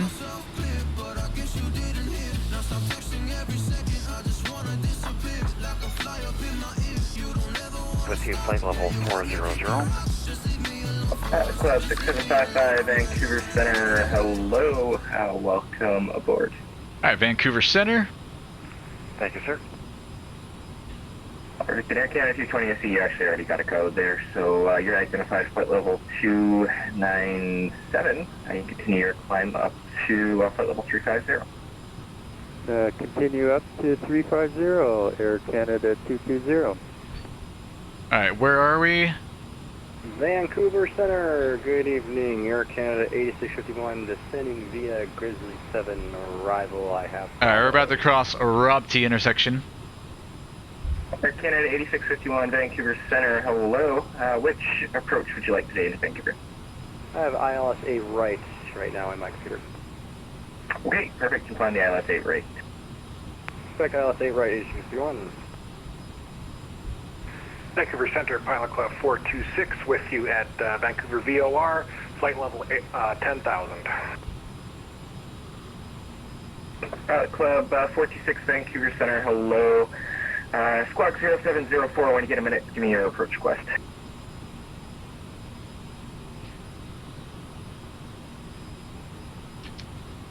I'll let him take care of him first, so I'll call after him.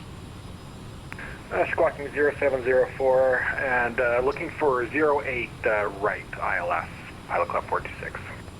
Pilot Club 426, roger. 08 right, altimeter 2982, descend 3000. Descend 3000, altimeter 2982, Pilot Club 426. Vancouver, good evening. Jazz 8491. CRJ over Rob T at flight level 340, checking in. Jazz 8491, Vancouver Center. Hello, welcome aboard. Hope he's gonna give me a squawk.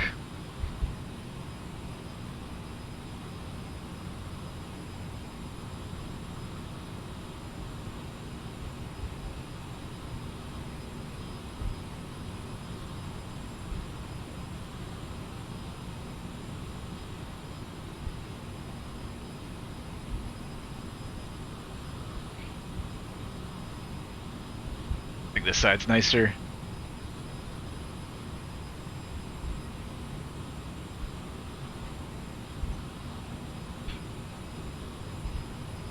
Vancouver Center, Pilot Club 538, flight level 400. Cub 4 or 538. Adam says the CRJ-X is the Hello, 1000. Looks like that was not produced since 2020. Gotcha, Adam. Number 250. Yo, it's Ashby12. What's going on, man? Confirm that was Encore 3106. Hey, Tom. Yo, how and where can I get Okay, Encore 3106. the game looks so cool. This is Microsoft Flight Simulator 2020. 34. You can buy it on Steam. If you're a PC guy, you can buy it on Steam. If And Jazz 8491, get you to change your squawk code here. Squawk 0777. 0777 on the squawks, Jazz 8491. Did I say too many sevens? Alrighty, 0777 106, you're identified, flight level 250. is in there. Yeah, man. If you fly Xbox, you can do you can buy the game off Microsoft, or if you're a PC guy, you can do either Steam or the Microsoft Store. I personally prefer Steam. I hear better things about Steam than the Microsoft Store, but it's all the same at the end of the day.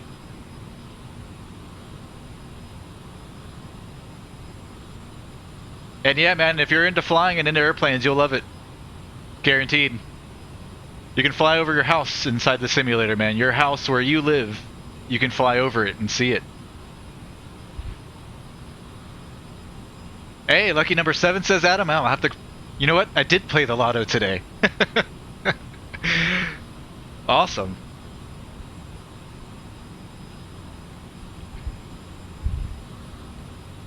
I've been catching a lot of 11-11s recently too, so...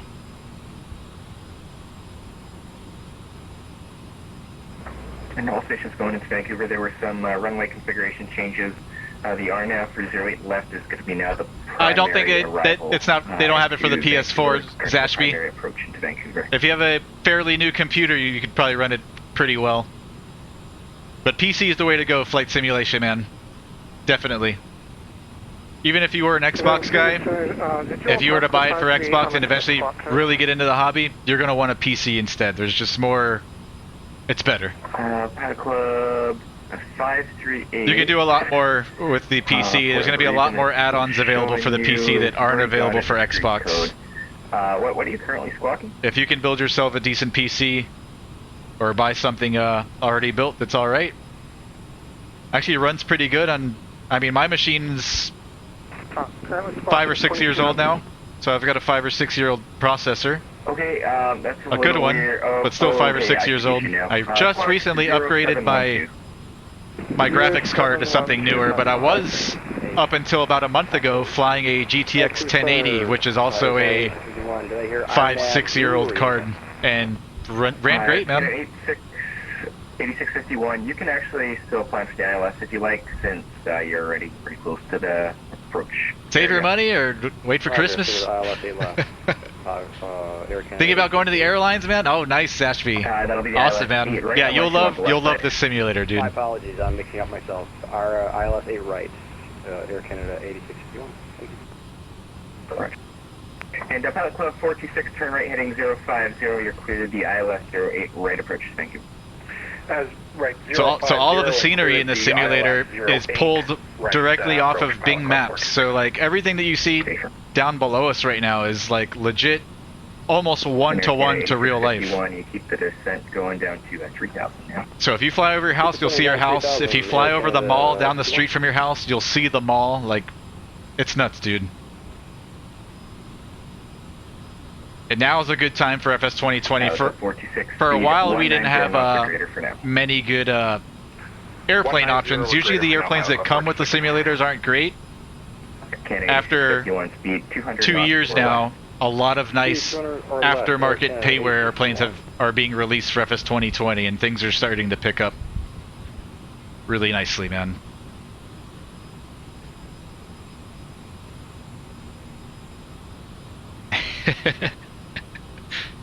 Vancouver Center, Canada 541, level 2604120. Air Canada 541, Vancouver Center, hello. Runway 08 left, inclined for the RNAV approach. The Vancouver altimeter 2982, descend 10,000. Adam, has your head exploded yet? RNAV 08. I don't think there's anything that we need to touch for pressurization besides the landing altitude. 0,000, what's the altimeter again? Altimeter 2982. 2982, 541. Here we go. Oxygen is in the green and cabin altitude is in the green, so I think we're okay. No head explosions. And we've got our landing elevation set to 60. Air Canada 8651, turn right heading 350, vectors to final. Right, 350, vectors to final, Air Canada 51.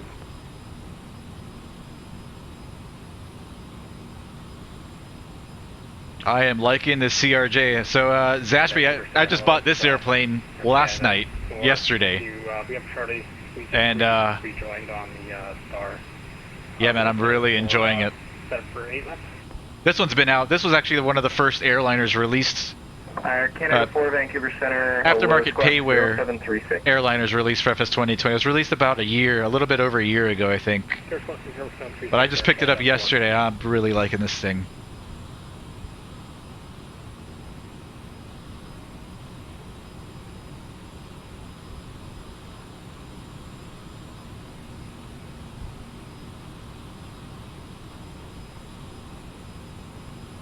Pilot Club 6755.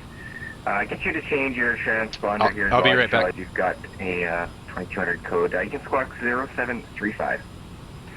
0735, Pilot Club 6755. Air Canada 8651, turn right heading 050. You're cleared the ILS 08 right approach. Thank you. Right, 050, cleared ILS 8 right approach. Air Canada C1. Air Canada 4, thanks. Vancouver currently landing 08 left. Which approach are you currently set up for, actually? Sorry, we had Charlie. We're all set up today. ILS 8 left for Air Canada 04. Okay, confirm ILS 8 left? That is correct. Alright, yeah, in that case, you can plan for the ILS 08 left to Vancouver today. The altimeter 2982, descend 5,000. 82 down to 5,000, Air Canada 4. Vancouver Center, Pilot Club 823, flight level 350, climbing flight level 360. Pilot Club 823, Vancouver Center, hello, squawk 0761. Alright, 0761, Pilot Club 823. Pilot Club 426, speed now 160 knots or greater till passing TAV P. You can contact the tower 118.70. We'll see you later. Speed 160 or greater till tab P, and I'll head over to tower. Thank you, Pilot Club 426.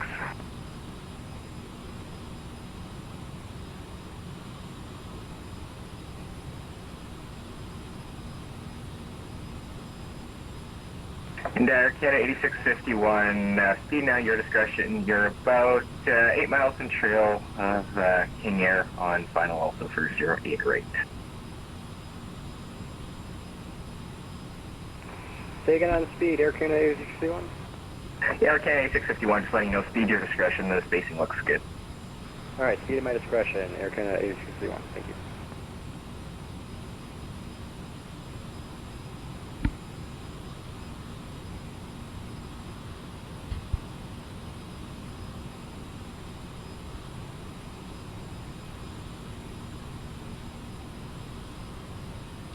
Yeah, Don is absolutely right, too. The default planes aren't that bad. I actually like a lot of them. I'm a big fan of the Cirrus SR-22. They just don't go in depth too much. They're not fully... All the systems aren't fully done, but there's some good default airplanes out there, too. Definitely. Don's absolutely right. Club 823, you're identified flight level 360. Rob Valkyrie Command. I need to make one of those, Brant.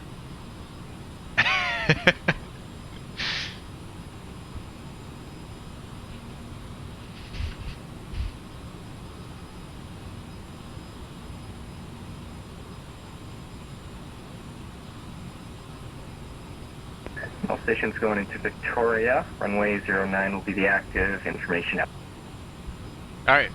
9, we've got the ILS 9 already in the FMS. Beautiful.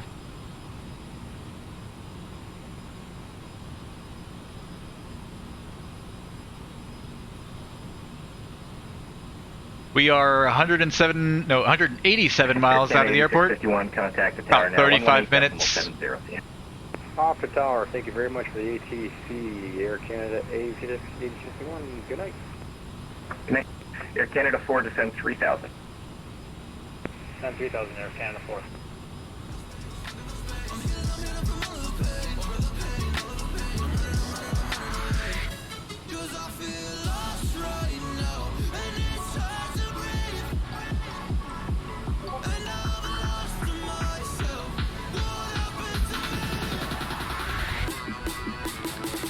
Using no copyright sounds on YouTube for today's music. Don't judge me.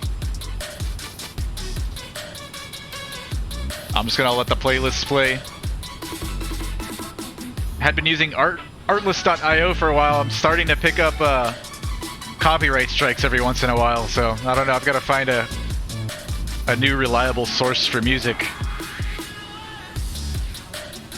Artlist hasn't been that bad though, as been streaming with it for a couple of months now, so I don't know, multiple dozens of streams, and I've only had two songs get pulled.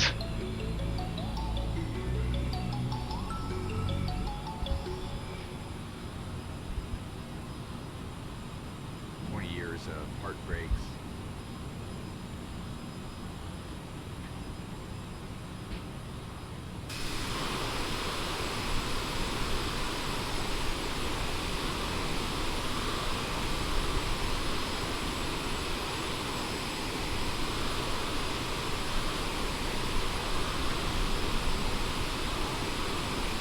Okay, you just sing songs for us? Oh, you don't want to hear me sing, Adam. You don't. Canada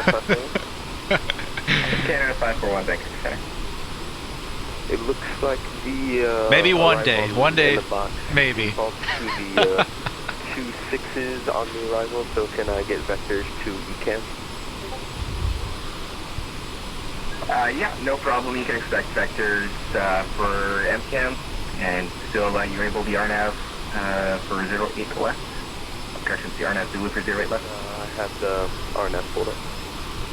Perfect, and just to clarify, in case you want to name the RNAV Zulu. Roger that. Air Canada 4, turn left heading 170, vectors final. Left heading 170, vectors final on Canada 4.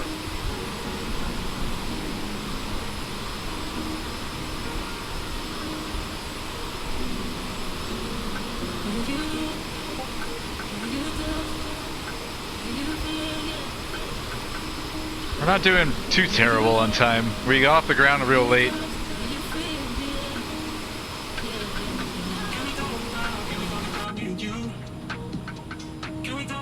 "32 minutes." Yeah, we're only maybe a couple minutes late. Pilot Club 6755. Pilot Club 6755, thank you, center, go ahead. ETA, according to the brief from dispatch, was 0122 Zulu. Pilot Club 6755. That's about yeah, information Alpha is current. Victor Altimeter 20. When ready, descend 16,000. 20. Plan the order. 2 minutes? 23? We're 32 minutes out? We're about 10 minutes late, probably. And we're going to go via a path. I mean, we were a half hour late departing. That works for me. You can plan the ILS for 09. So I'm not too upset. Roger, ILS for 09 and descend pilot's discretion 13,000.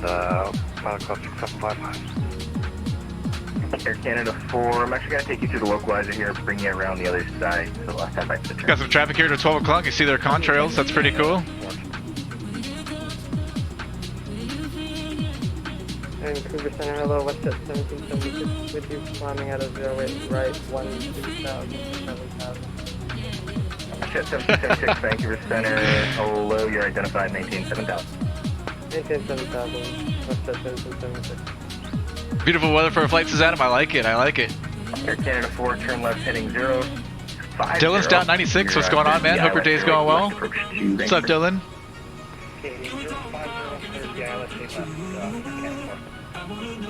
Let's see what those storms are doing, or those rain showers over. Ooh, it's getting worse. Heading 130. Heading 130. West at 1776. Yeah, we're gonna likely have lots of rain into Victoria this evening, as you can see there. Air Canada 541, descend 3000. Correction, yeah, you're on vector, so descend 3000 and you turn left heading 270. Left 270 down to 3000. Brent, do you know if the weather radar works in this airplane? Westjet 1776, climb flight level 310. Climb flight level 310. Let's see what they're reporting there for the meets are at Victoria. Winds are 120 at 3, still favoring 9. They're varying between 070. 491. Victoria, it is currently Alpha. Altimeter 2983, when ready, descend flight level 170. Descend flight level 170, we'll pick up Alpha, altimeter 2983, Jazz 8491. And my apologies, it's 17000, not flight level 170. 17000, Jazz 8491. I know in the States it's only flight levels above 180, but I wasn't too sure about Canada. I just read back what he told me. Thank you, Center. Winds vary between 070 and 150, 30 statute miles. We've got late rain, scattered layer at 5500, overcast at 9000. Temp 14, dew point 11, altimeter 2983. Alright, we'll grab Echo and we will flat for 8. Alright, so we're going down to 17,000, 17. WestJet 1776, turn right direct to Seattle VOR on course. Turn right direct. 17, I see it. Yeah, I'm just gonna VS it down. Can we use speed mode as like a level change? Let me try that first. 541. Just to I'm not too confirm, sure. Again, the waypoint that you're able to direct to is MCAM or is it NACMA? Alright, looks like that's working. We're gonna have to pull the throttles back a little bit. Roger. Let's see how steep it descends. I don't want to do anything too steep.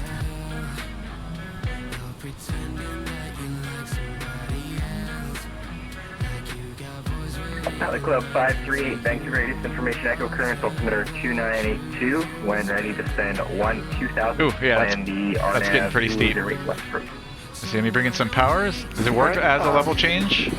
So I can adjust the power to fix my descent rate. Descent, I don't know. Between 1500 and 2000, I guess. And plan on 8 left for landing. Gotta find that sweet spot. Pilot Club 538 and just confirming the altitude 2000. Let's back our Mach off a little bit. I don't know, maybe 0.79 on the descent. Air Canada 4, you can contact the tower 118.70. We'll see you later. This is Air Canada 4 update. Again, kind of steep, bringing back in some power. Gotta get used to this.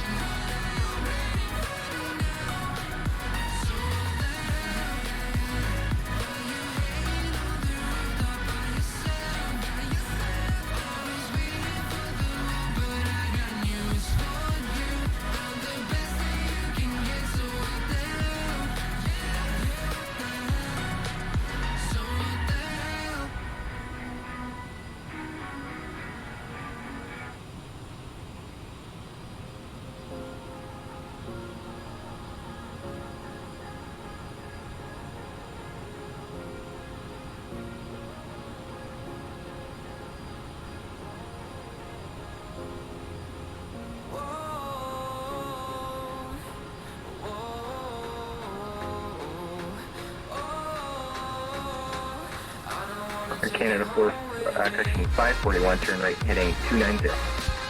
Right 290, platform.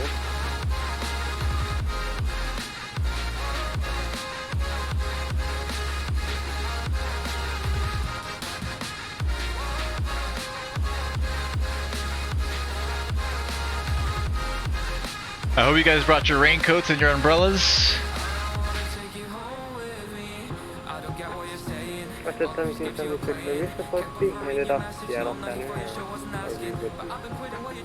WestJet 1776, you're still with me. I'll have to hand off for you. And Descent check, landing elevation set, fuel is checked. TCAS is gonna stay where it's at. Radar is on. I don't know if it works though. CAS is checked. No messages. Air Canada 541. You can see direct MCAM now. You're and approach briefing. Left approach, thank you. We can start briefing up the ILS runway 9. Direct MCAM clear for the 080. WestJet 1776, you can contact Seattle Center now 135.45. See ya. Seattle Center and 3545 for WestJet 1776. Victoria International ILS runway 9. We've got our frequencies up top.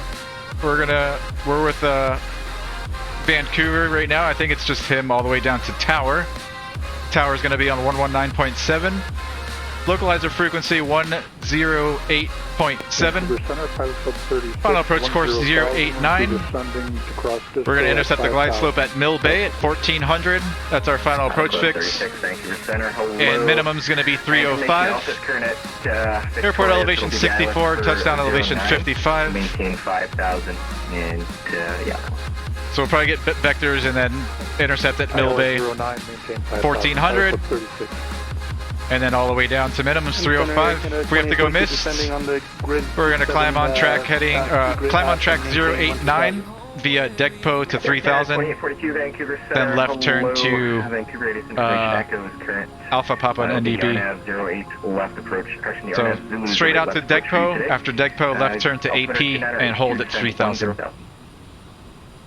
Alright, expecting RNAV Zulu 08 left and down to 10,000, Air Canada 2042. Got our seatbelt signs on. Going through the clouds here.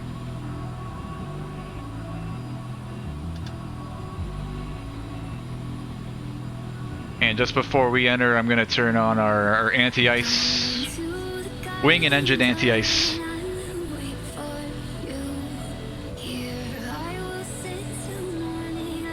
Vancouver Center, Air Canada 220 would like to start it. We'll turn the music off because I will have to focus. Anyway, second time flying this airplane. 240, and you know what? You're actually in my airspace now to the east as well. So surveillance services are terminated. Change on your frequencies. See ya. All right, have a great let's night. throw on anti-ice. And of course, just like I said before we took off, I forgot to turn on our probe heat.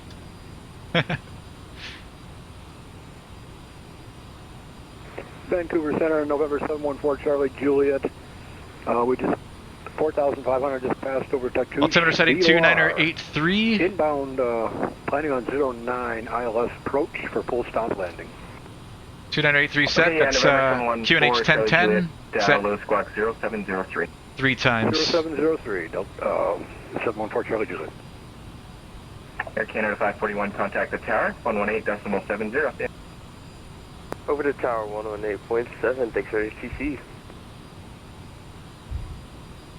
Let's get our frequencies in there. Center, good afternoon. 1087 for the ILS. Soup 109, Vancouver Center. Hello, welcome. We'll throw that in nav 1. Currently looks like they're 108.7 for your planning. Roger, sir. 25. I think it auto tunes the course. I don't think we have to worry about that. For that. 109. Final approach course 089. A lot of this weather moving through the air is green stuff. I'm not too worried. When I see yellow and red is when I start to get worried. Just lots of rain today in the area. Let's zoom in a little bit here on our MFD.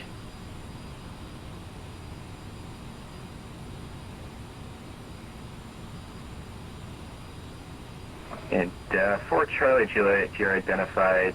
And just confirm, are you IFR or VFR today?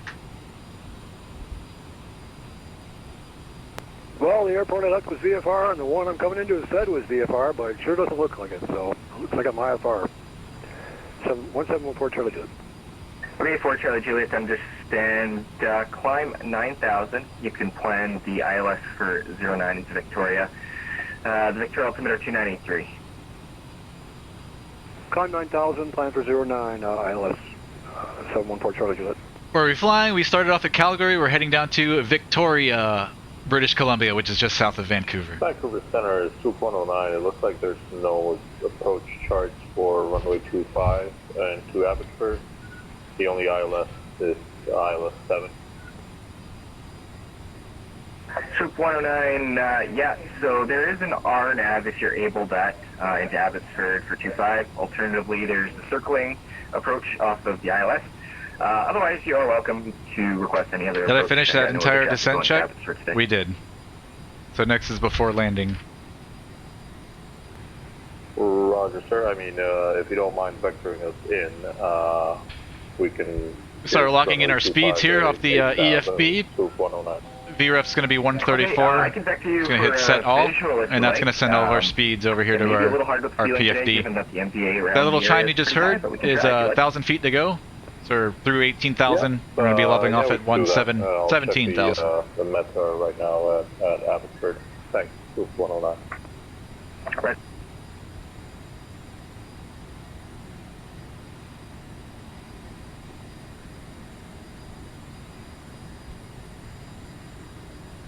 Pilot Club 6755, descend 12,000. Down to 12,000, Pilot Club 6755. We're going to have to bring in some power. 8491, descend 13,000. Descend to 13,000, Jazz 8491. Alright, down to 13. Here, Canada 2842, descend 3,000. The altitude restrictions on the star are canceled. Down to 3,000 and canceled the restrictions from the star, Canada 2842. 13 is set, I see it, and we're level changing down, or speed mode in the CRJ at 290-ish. And reduce power.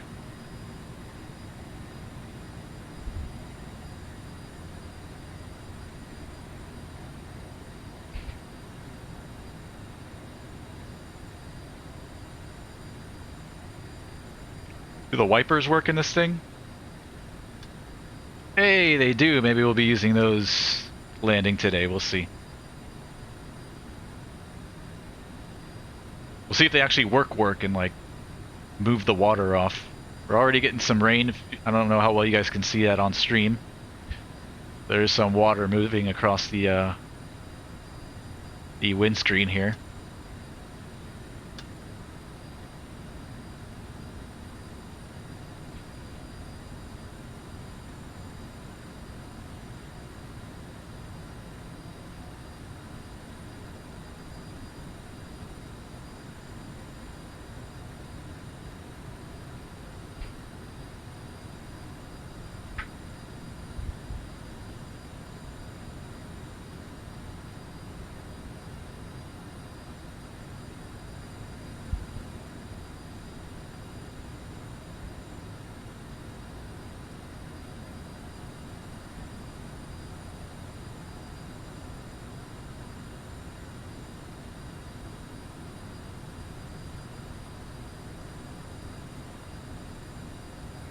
Vancouver Center, American 716, flight level 360 room. Frame rates are super smooth today. American 716, Vancouver Center, stand by. And the station on the ground calling, was that Air Canada 1058? 1,000 to go, leveling at 13. Air Canada 1058, yeah, just monitoring tower. He had to step away for a minute, so if you don't mind waiting 2 minutes here, he should be back shortly.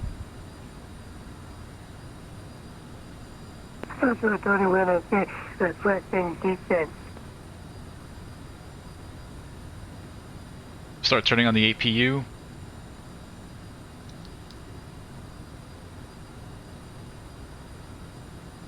Encore 3106, Roger, Vancouver 80th information, echo current. Altimeter is 2. Sorry, we gotta grab Alpha. 82. Bringing in some power. 1,000 for now. 2,000, and we'll take the RNAV Zulu 8 left, and now for you for 3106. APU's firing up. Alright, I'm gonna read you guys information Alpha off the vPilot. Center, American 716, about 7 miles from our top of descent. Okay, American 716. CYYJ, let's see if we can pick it up. 118.8. 2,000, the altimeter at Vancouver 2982. And got a bit of a reroute for you here if you're able. If not, that's 118. fine, but let me know if you're able to. 050 and 130 degrees. 2982 will descend at about discretion down to 12,000, and we will try our best to work with you on the reroute. Miles standard 5,500. Okay, American 716, if you're able to join the Grizz 7 arrival at the Vancouver VOR, that's Yankee Victor Romeo, so that's partway down the arrival, that would be fantastic. Just let me know if you're able to that.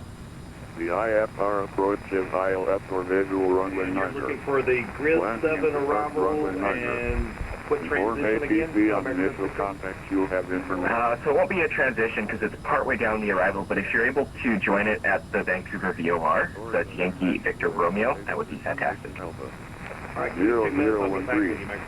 West 100 degrees. 3 knots.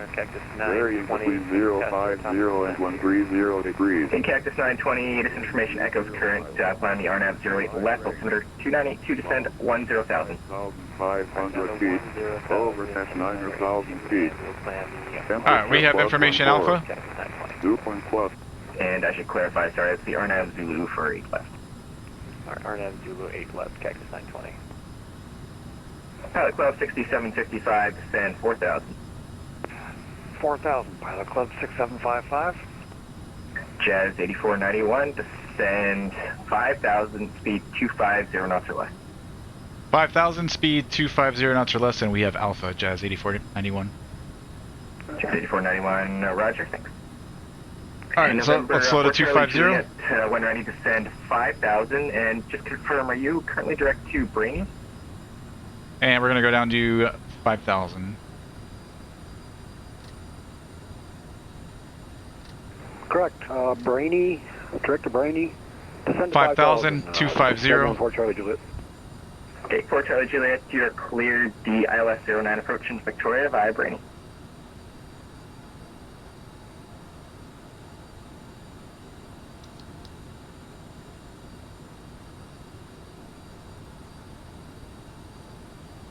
Likely not going to be able to pay too much attention. Oh, sorry, I left the iPad up. Likely not going to be able to pay too much attention to the chat until we get to the gate. Juliet, just confirm you copy that. Yes, Vibrani 09 approach into Victoria, 714 Charlie Juliet. Right. Victoria, or Vancouver Center, American 716, we can indeed take the Grizzly 7 arrival, and we can go direct Yankee Victor Romeo if you're ready for that, American 716. Perfect, thanks. You can proceed direct the Vancouver VOR now. All right, American 716, direct Vancouver VOR down to 12,000, American 716. Right.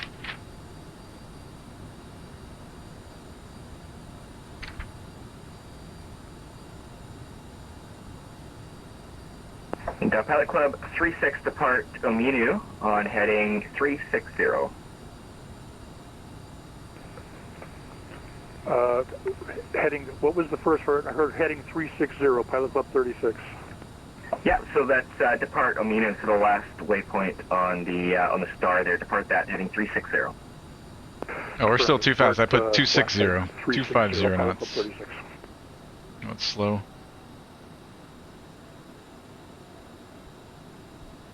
Alright, 250. I have terrible eyes, so seeing these tiny numbers is difficult. Here, but you can proceed direct MCAM, clear the RNAV Zulu 08 left approach. Thank you. Alright, we're good. We just broke Lieutenant K, and we're right at 250. RNAV Zulu 08 left approach into Vancouver Delta, Air Canada 2042. And Pilot Club 538, descend 5,000. Down to 5,000, Pilot Club 53. Vancouver Center. Good evening, Pilot Club 7 Romeo Papa is out of 8,800 for 5,000 via the Disco 4 arrival into Victoria. Pilot Club 7 Romeo Papa, Vancouver Center, hello. Information Alpha, Victoria's current. We're over AP NDB, now we're going to make a right turn to Eckler. Plan the ILS 09 approach. 5,000, 250 knots. 5,000 and ILS 9, Pilot Club 7 Romeo Papa.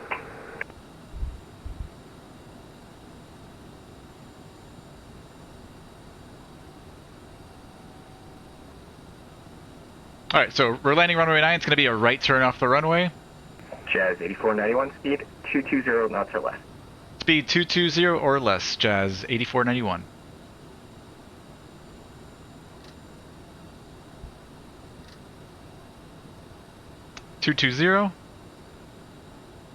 Pilot Club 823, Vancouver radius information echoes current altimeter 2982.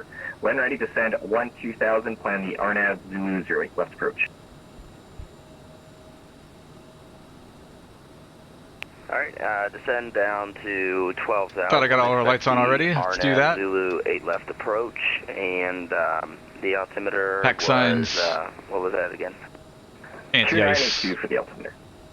Alright, 2982, Pilot Club 823.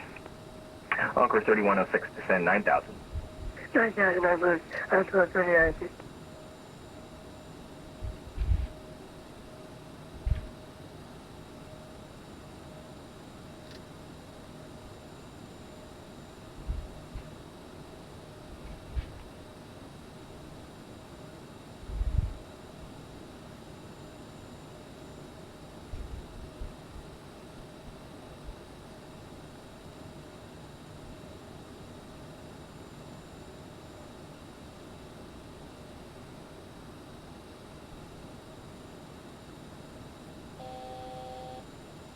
$1,000 to go, leveling at 5,000. We're over Eckler, now we're going straight ahead to Pelty. After Pelty, it's going to be a right turn. 6755, you can depart Kelku heading 180. 180 after Kelku, Pilot Club 6755. Pilot Club 6755, speed 220 knots. More rain. 220 knots, Pilot Club 6755. Alright, let's bring in some power. 220 knots or less. Pilot Club 36, descend 4,000. There's that right turn to Daxet. Pilot Club 36. Pilot Club 36 actually going to make a small amendment. That'll be 4,200. 4,200, Pilot Club 36. Interesting. Air Canada 2842, contact the tower 118.70. See ya. Over to tower 18-7, Air Canada 2842, see ya.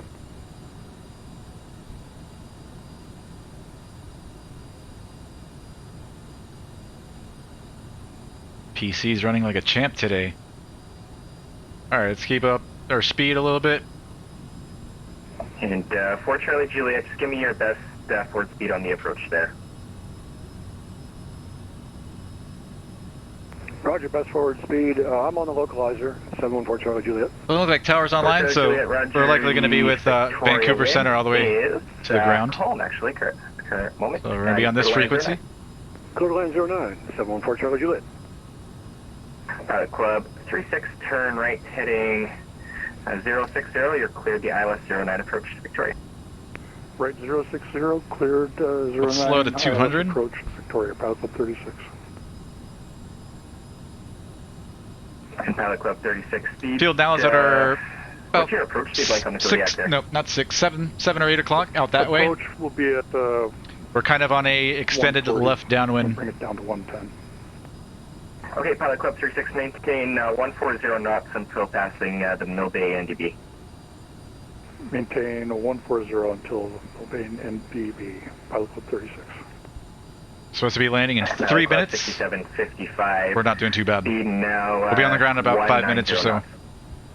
190 knots, Pilot Club 6755. Jazz 8491, speed 190 knots. Speed 190 knots, Jazz 8491.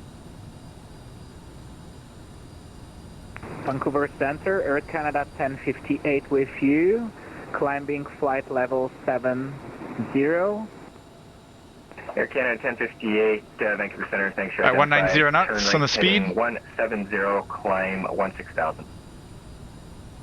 170, 16,000, Air Canada 1058. Vancouver Center, Alaska 35 is flight level 370 and just passed over the Alpha November VOR. Alaska 35, Roger, squawk 0732. Hey, you can see the freaking Pilot Club 538. windshield wipers from the outside. That's awesome. Let's approach via NCAM. Alright, direct MCAM cleared on Zulu approach for 8 spots. Pilot Club 538. Pilot Club 6755, turn right, correction, now I'm going to actually take you through the localizer here, bring you around the other side for traffic. Roger, 6755. We're about to reach the last waypoint of the Jazz 8491, just for traffic, Star. if you're able, you're going to have to hold as published there on the end of the star at Kelku. If not, just let me know and I'll vector you. Okay, we'll hold Jazz 8491. And Jazz 8491, you can expect further clearance at 030 Zulu. Roger, we'll expect clearance 0130 Zulu, Jazz 8491. Alright, I don't know if this thing will do holds or not, but I'm just going to use my chart and just heading it. Alright, and Pilot Club 6755, turn left heading 060, you're cleared the So we're going to heading mode. Approach speed 150. I'll start that right turn. 150 knots or left, 060, join the localizer, join the ILS for runway 9, Pilot Club 6755. Keep our speed 190. Encore 3106, descend 4000. Okay, Vancouver 3106. Cactus 920. Alright, right turn is 089. Descend 5000. Alright, we'll descend 5,000 after Basra, Cactus 920. Air Canada 1058, climb flight level 210. Climb level 250, Air Canada 1058. It's not going to be the prettiest hold, but it'll do.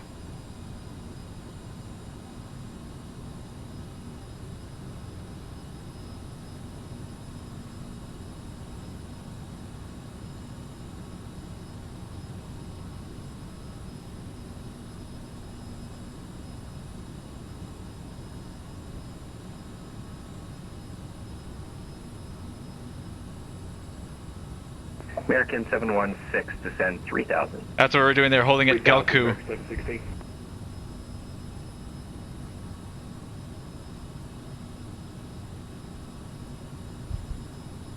And Pilot Club 36, continue your number. What did he say? 0130? Oh, sure God. final. Okay, we're definitely going to be late now. That's another 7 minutes from now. We can expect further clearance. Correction, it's obviously insurance, but not actually sure what that is. Flight lab plane of some kind. Just some lights to me, Pilot Club 36. Sounds good.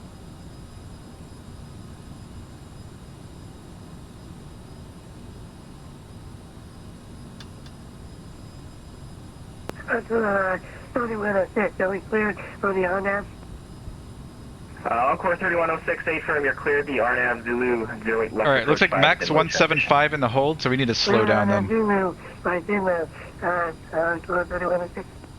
Pilot Club 538, speed 160 knots or greater till passing VATSIM. Contact the tower 118.70. See ya. Alright, 160 greater till VATSIM. Contact tower on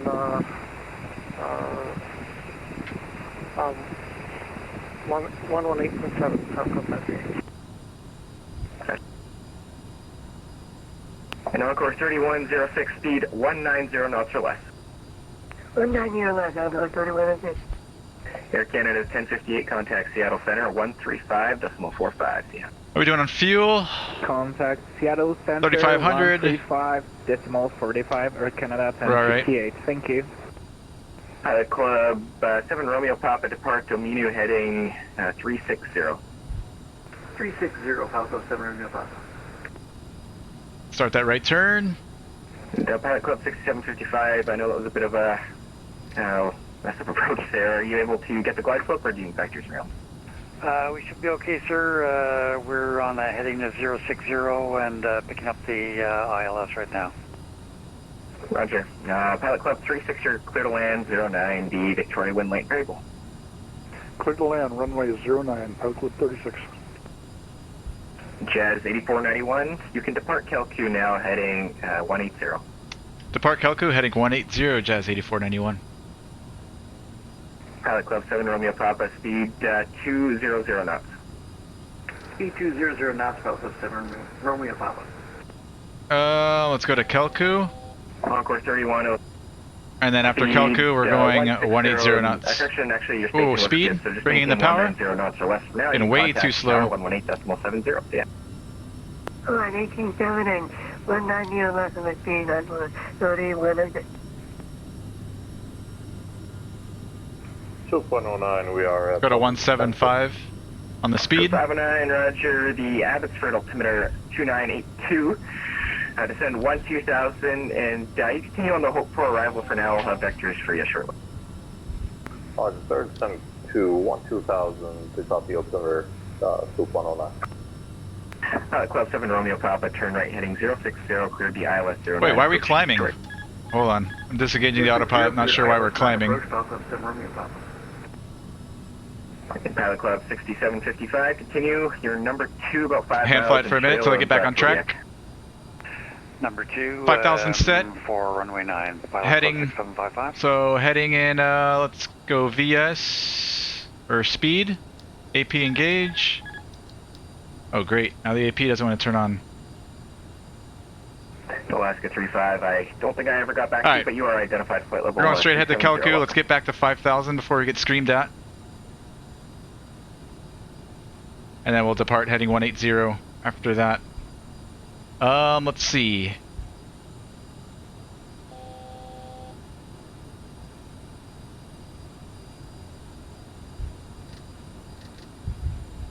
Alright, then Pilot Club 7 Romeo Papa, speed now 160 knots or greater till passing the Mill Bay, section 150 knots or greater till passing the Mill Bay NDB. Alright, 150 or greater passing Mill Bay. Alright, 180 on the heading, we can start that left turn. Pilot Club 36, welcome to Victoria. Take the next Hand flying now, because I don't know what's going on with the autopilot. Your discussion. Heading mode, out. Alright, AP? Roger. No, nothing? Oh. Pilot Club 67. Oh, there we go. Traffic is now vacating the I must have hit the disengage button. Clear to land 09. Clear to land 09, Pilot Club 6755. Cramp. Try to get American 716, back on track here. Are you going to be a little high if I clear for the approach, or do you need vectors? We may have to take a little bit of vectors. We were rerouted. Okay, there a heading couple of times. We're gonna be just VS a little down to bit high. If we can 5,000. extend our downwind or take a couple of vectors. That'd be great, American 716. Okay, American 716, yeah, no problem. You can just continue on the star. It's published there, and then expect... All right, you know what? I'm hand flying. I don't trust this thing We'll continue on quite the yet. star and expect vectors. 5,000, 180 on the heading. We can switch our source over to nav for the ILS. Jazz 8491, turn left heading 120, cleared the ILS runway 09 into Victoria. Left turn, heading 120, cleared for the ILS, runway 9 into Victoria, Jazz 8491. Alright, left turn 120. Papa, can you approach your number 2? Traffic you're following is a... hand flying all the way in. 9, you're above 6 miles in trail. Number 2 for landing and have the traffic... Let's bring in our slats, or bring out the slats.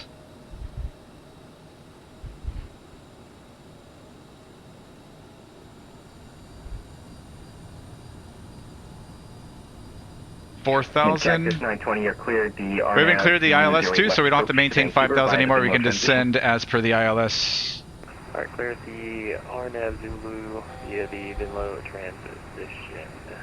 Okay, So we're going to be 4,000 here. 23 after passing Basra, descend 5,000. There goes the localizer.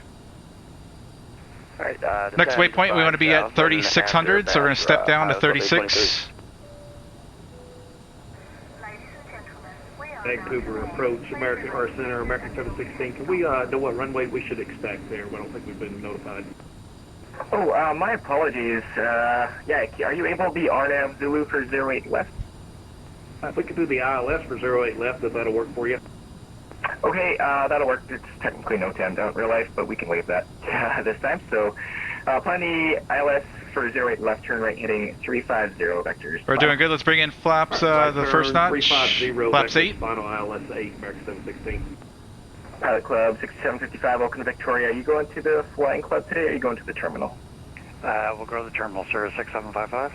Alright, 36 over. I can't, it's so small I can't read it. Our next waypoint, we're going to be at 2,300, so I'm going to start descending down to 23. Sierra Alpha and 32, cross 32, Pilot Club 6755.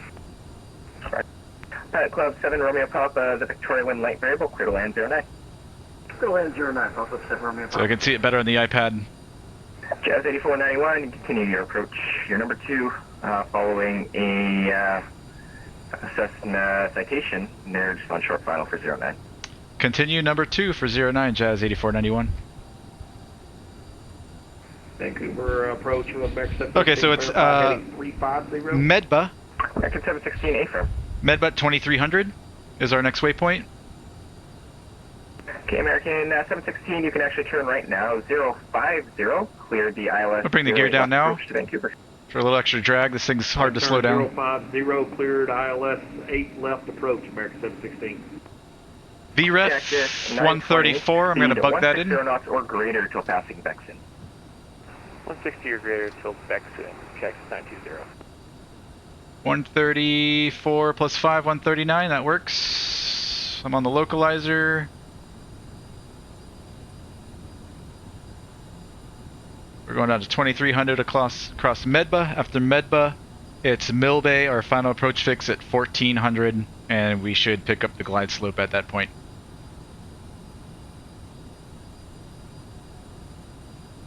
Vancouver Terminal, Pilot Club 33, 3000. Hey, 33 Foxtrot.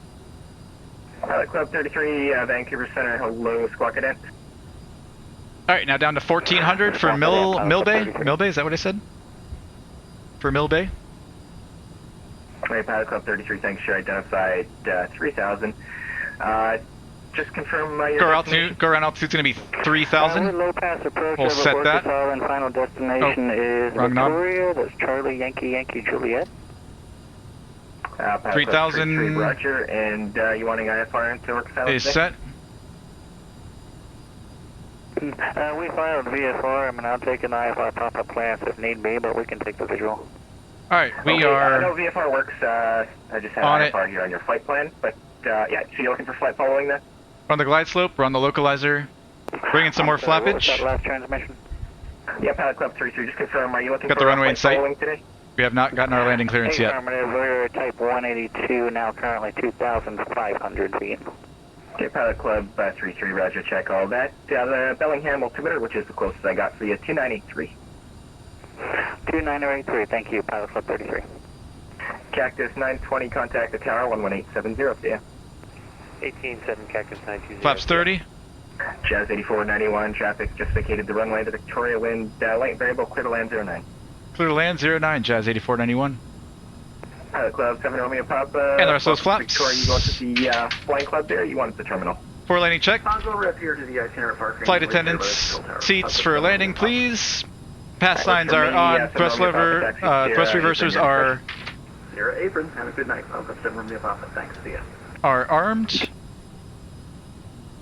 Lights and strobes set. Oh, so no, wrong checklist. Hold on. Thrust reversers, landing gears down, 3 green. And flaps are set. For landing checklist complete. You may be offset, and we've been cleared to land runway 9. We're off just a little bit. Watch that speed. Stuff yet. We're looking for a localizer ILS 08 left, American 716. Okay, let me know if you need a vector to get back on, because it looks like you may have gone through. I think we're good, American 716. A little bit high, correcting. In American 716, you can contact the tower 118.70 once established. See ya. Over the tower when established, American 716. 400. Sync rate. Slow, bringing some power. Pilot Club 823, you can continue on the star past bin low, and I'll have a direct to MCAM for you shortly. Alright, we'll maintain this present heading until vectors to MCAM, Pilot Club 823. And Pilot Club 823, descend 3000. Alright, descend 3000, Pilot Club Come on, 823. baby. Reverse. And I don't know why spoilers are not coming in. They should be. And should be out on this airplane. The latest METAR I have here for Abbotsford actually has the winds light and variable. Did you want to do the ILS for 07 or a different approach? We can do both. We initially intended the ILS for 07, but we can do 25. Maybe exit off to the right. 2109. Ooh, that was a lot of work there at the end. Holy crap. I got, again, no other traffic. Wait, can I get off here? Just let me know what works best. So we can go into 25, that'd be great, but I'm just a bit cautious that we're a bit high. Right Okay, there's supposed to be a taxiway here. I don't see it. We're going to pretend like it's there. 109. We can try the visual for 25, but if it doesn't work, we can make it a visual for 07 if you'd like. Yep, that works. Soup 109. Soup 109, roger, descend 9,000. 9,000 for Soup 109. And just confirm the altitude 9,000. So we're going to be on Echo. 9,000 for Soup 109. Pilot Club 823, proceed direct MCAM now. You're cleared the RNAV Zulu 08 left approach to Vancouver. Alright, let's stop here and clean up the airplane. Proceed direct MCAM and cleared ILS or Flaps RNAV up. Zulu 8 Speed left, brakes. Pilot Club 823. Vancouver 7, Bears are up. 65 with you Lights. at 340, can step away for about 20 minutes. Okay, Alaska 65, Vancouver Center, good afternoon to you too. Before you go, just get you to squawk it in. After landing check, APU's on. Transponder will keep where it's at. Flaps are up. Lights and strobes, and probe heat is coming off, as well as our anti-ice. Alright, Alaska 65, thanks. You're identified. Flight level 340. The 20 minutes is approved. Give me a call and back. Alright, we're clear at Echo, and we're going to the terminal. And Jazz 8491, welcome to Victoria. Are you going to the terminal today, I suppose? Yes, sir. We're going to the terminal. Jazz 8491. Jazz 8491, roger, taxi, Echo, Sierra, Alpha, cross 32, and then the apron will be at your discretion. Echo, Sierra, Alpha, cross 32, Jazz 8491.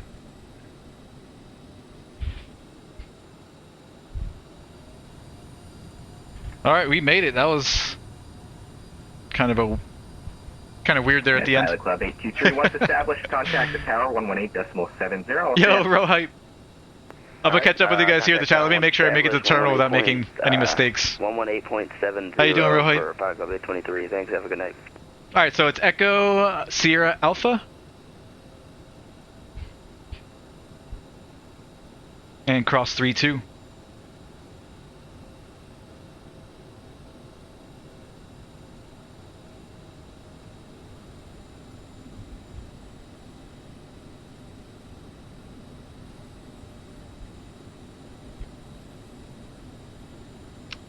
Oh, welcome to Victoria, British Columbia.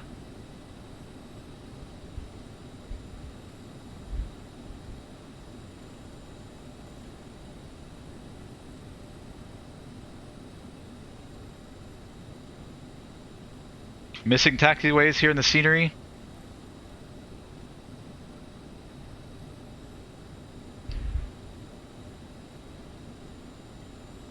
We're clear right. Clear left.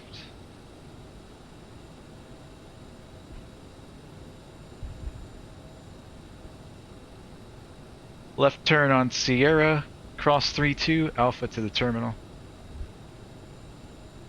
Gonna be our next left here on Sierra. Soup 109 at 9,000. Soup 109, roger. I'll blow over for you in a minute. Just the MTA in the area is pretty high. Clear right. Clear left. Alright, Soup 109, you can descend 7,000 now. 7,000 for Soup 109.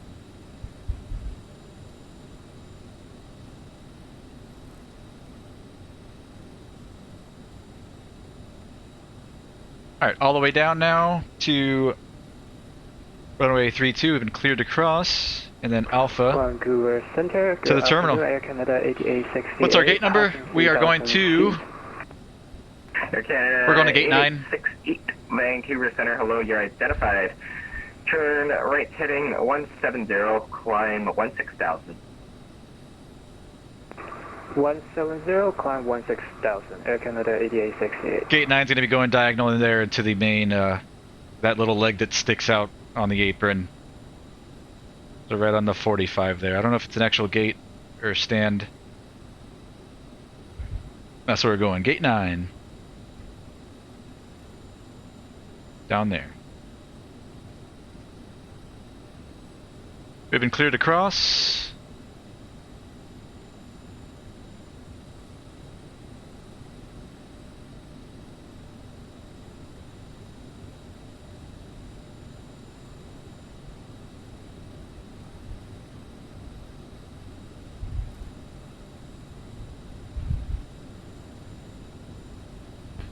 We're clear, nobody coming in to land, nobody down the runway.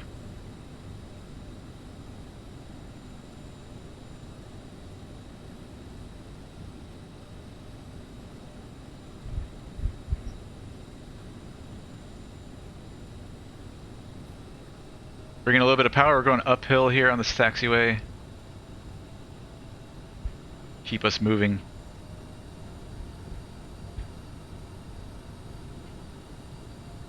Here's that little leg of the terminal. We're going to be going right in there, kind of where this truck is. 10,300, descending Clear right. 5,000. November 8, Accuracy 98189 Vancouver Center, hello. Victoria 8 information at Bravo, now current, altimeter 2981. So on the ILS for 09, maintain 5,000. Great, we'll maintain 5,000 and we'll fly Taxi the light ILS off. 09, November 189er. And Pilot Club 33, you're cleared the right downwind for 09.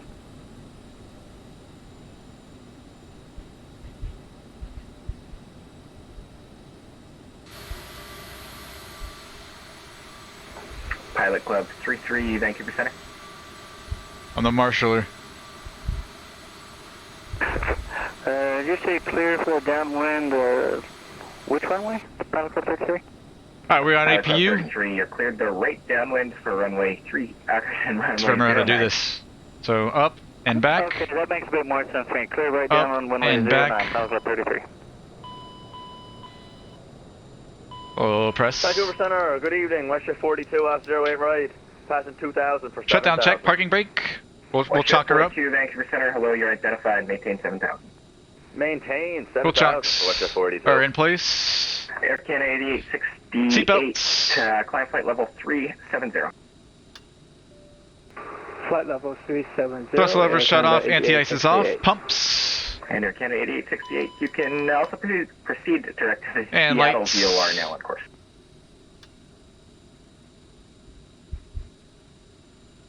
Direct to Seattle. And nose wheel steering. 8868. Off. WestJet 482, climb flight Terminating check. level, Chocks and brakes. 370, proceed to add IRS. 6 on course. I'm just going to leave it where it's at for the next guy. 370, add 6 for WestJet. We'll leave it in the turnaround state. Emergency light switch we'll keep on armed.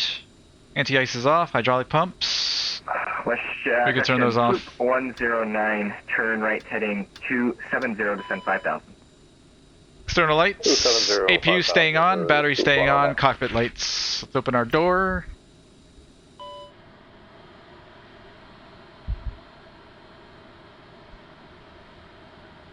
Alright, ladies and gentlemen. And Swoop 109 on the roll at the airport. Welcome to Victoria. 10 to 11 o'clock, about, let's call it about 8 miles. Let me Catch know up here in the chat. Sir, Oh, we'll man. Once we have the field in sight, Swoop 109. Wipers don't work in the sim yet, sadly. Yeah, I see that, Adam. They don't do anything. They look cool, though. The airplanes that have them that actually move. Make that heading about, Those skies, Mel 290 Leroy, now. those pretty. The clouds, real pretty. Roger, 290, Swoop 109.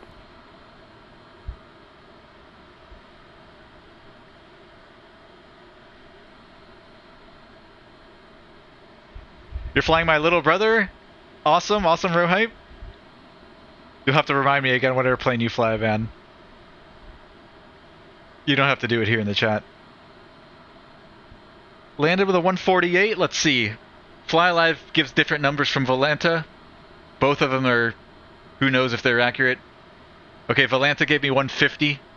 So that's pretty dang close, yeah. 2 feet permitted off, so we'll take it. We'll split the difference. 149. Seattle Center now, 135.45 to you. Oh, the Global Side 500. Dang, bro hype. Thank you. Jealous. Pilot Club 33, just give you an update. The Victoria altimeter 2981. And we do have Bravo. Oh, I missed Dante's on the frame rates. Don, do you remember when we used to have our frame rates used to like go down to, I don't know, less than 5 FPS on final approach back in the early, probably like SU3, SU4 days. So glad that's over with, man. I can't complain about how my sim runs now. I haven't had a CTD in I don't know how many months, and frame rates are awesome. Super happy with the way the sim's running. I know some people still aren't as lucky.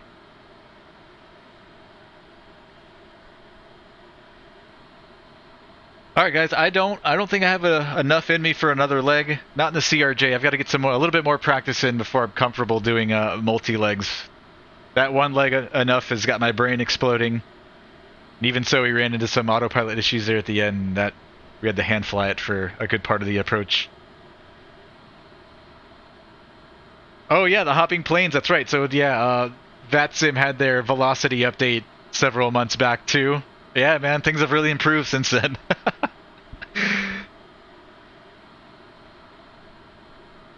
Guys, I hope you enjoy your stay here at Victoria. Tomorrow we're going to be flying with Virtual USA. Some GA flying in Florida. We're going to be flying from Tallahassee down to Sarasota.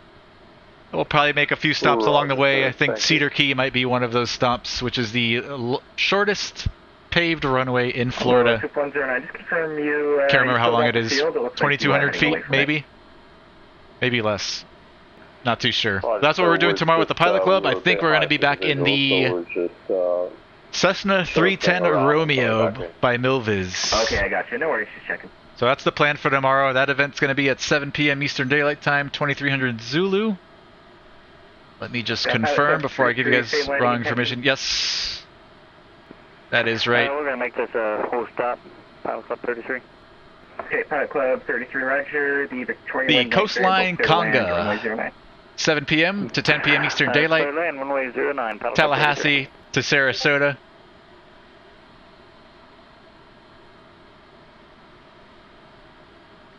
Here's a look at the route. Ooh, some nasty storms moving through the area right now.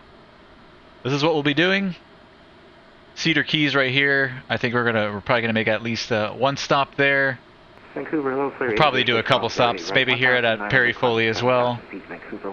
And we're just gonna hop around on our way down the west coast of Florida into Sarasota.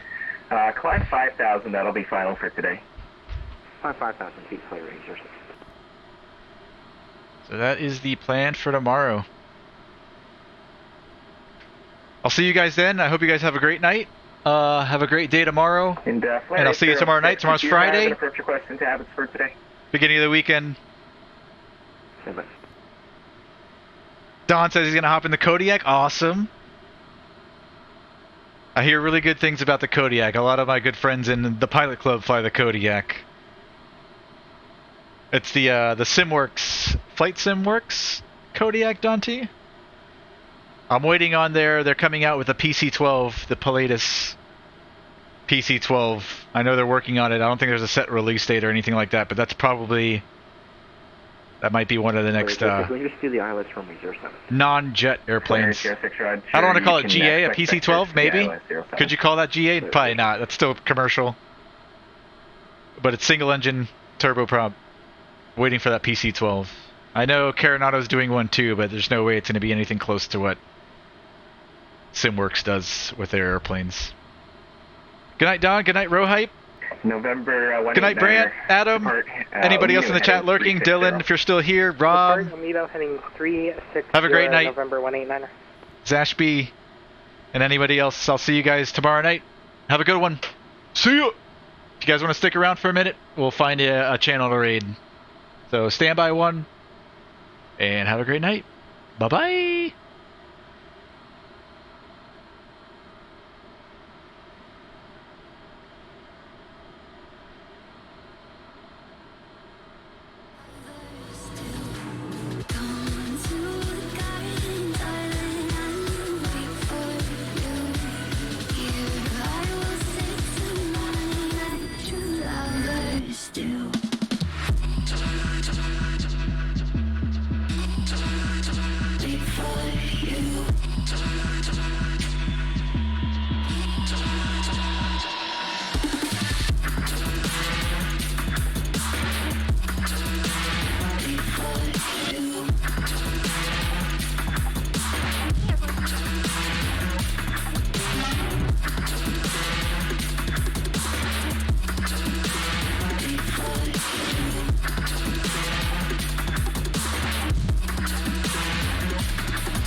Sure do like to share your opinions, talking big like somebody's listening.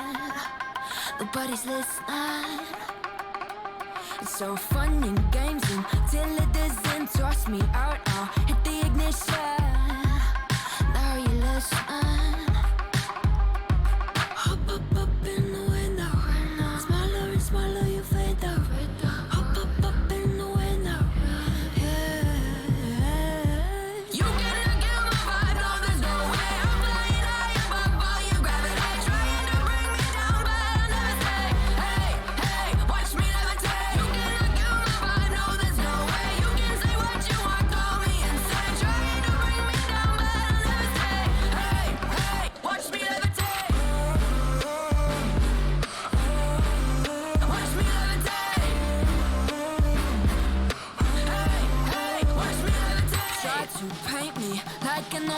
so sorry, but we're not the same. No, we're not the same. Boo-hoo, poor you, please forgive me, cause I don't feel any pity. I'm fed up with lies, you wanted my demise.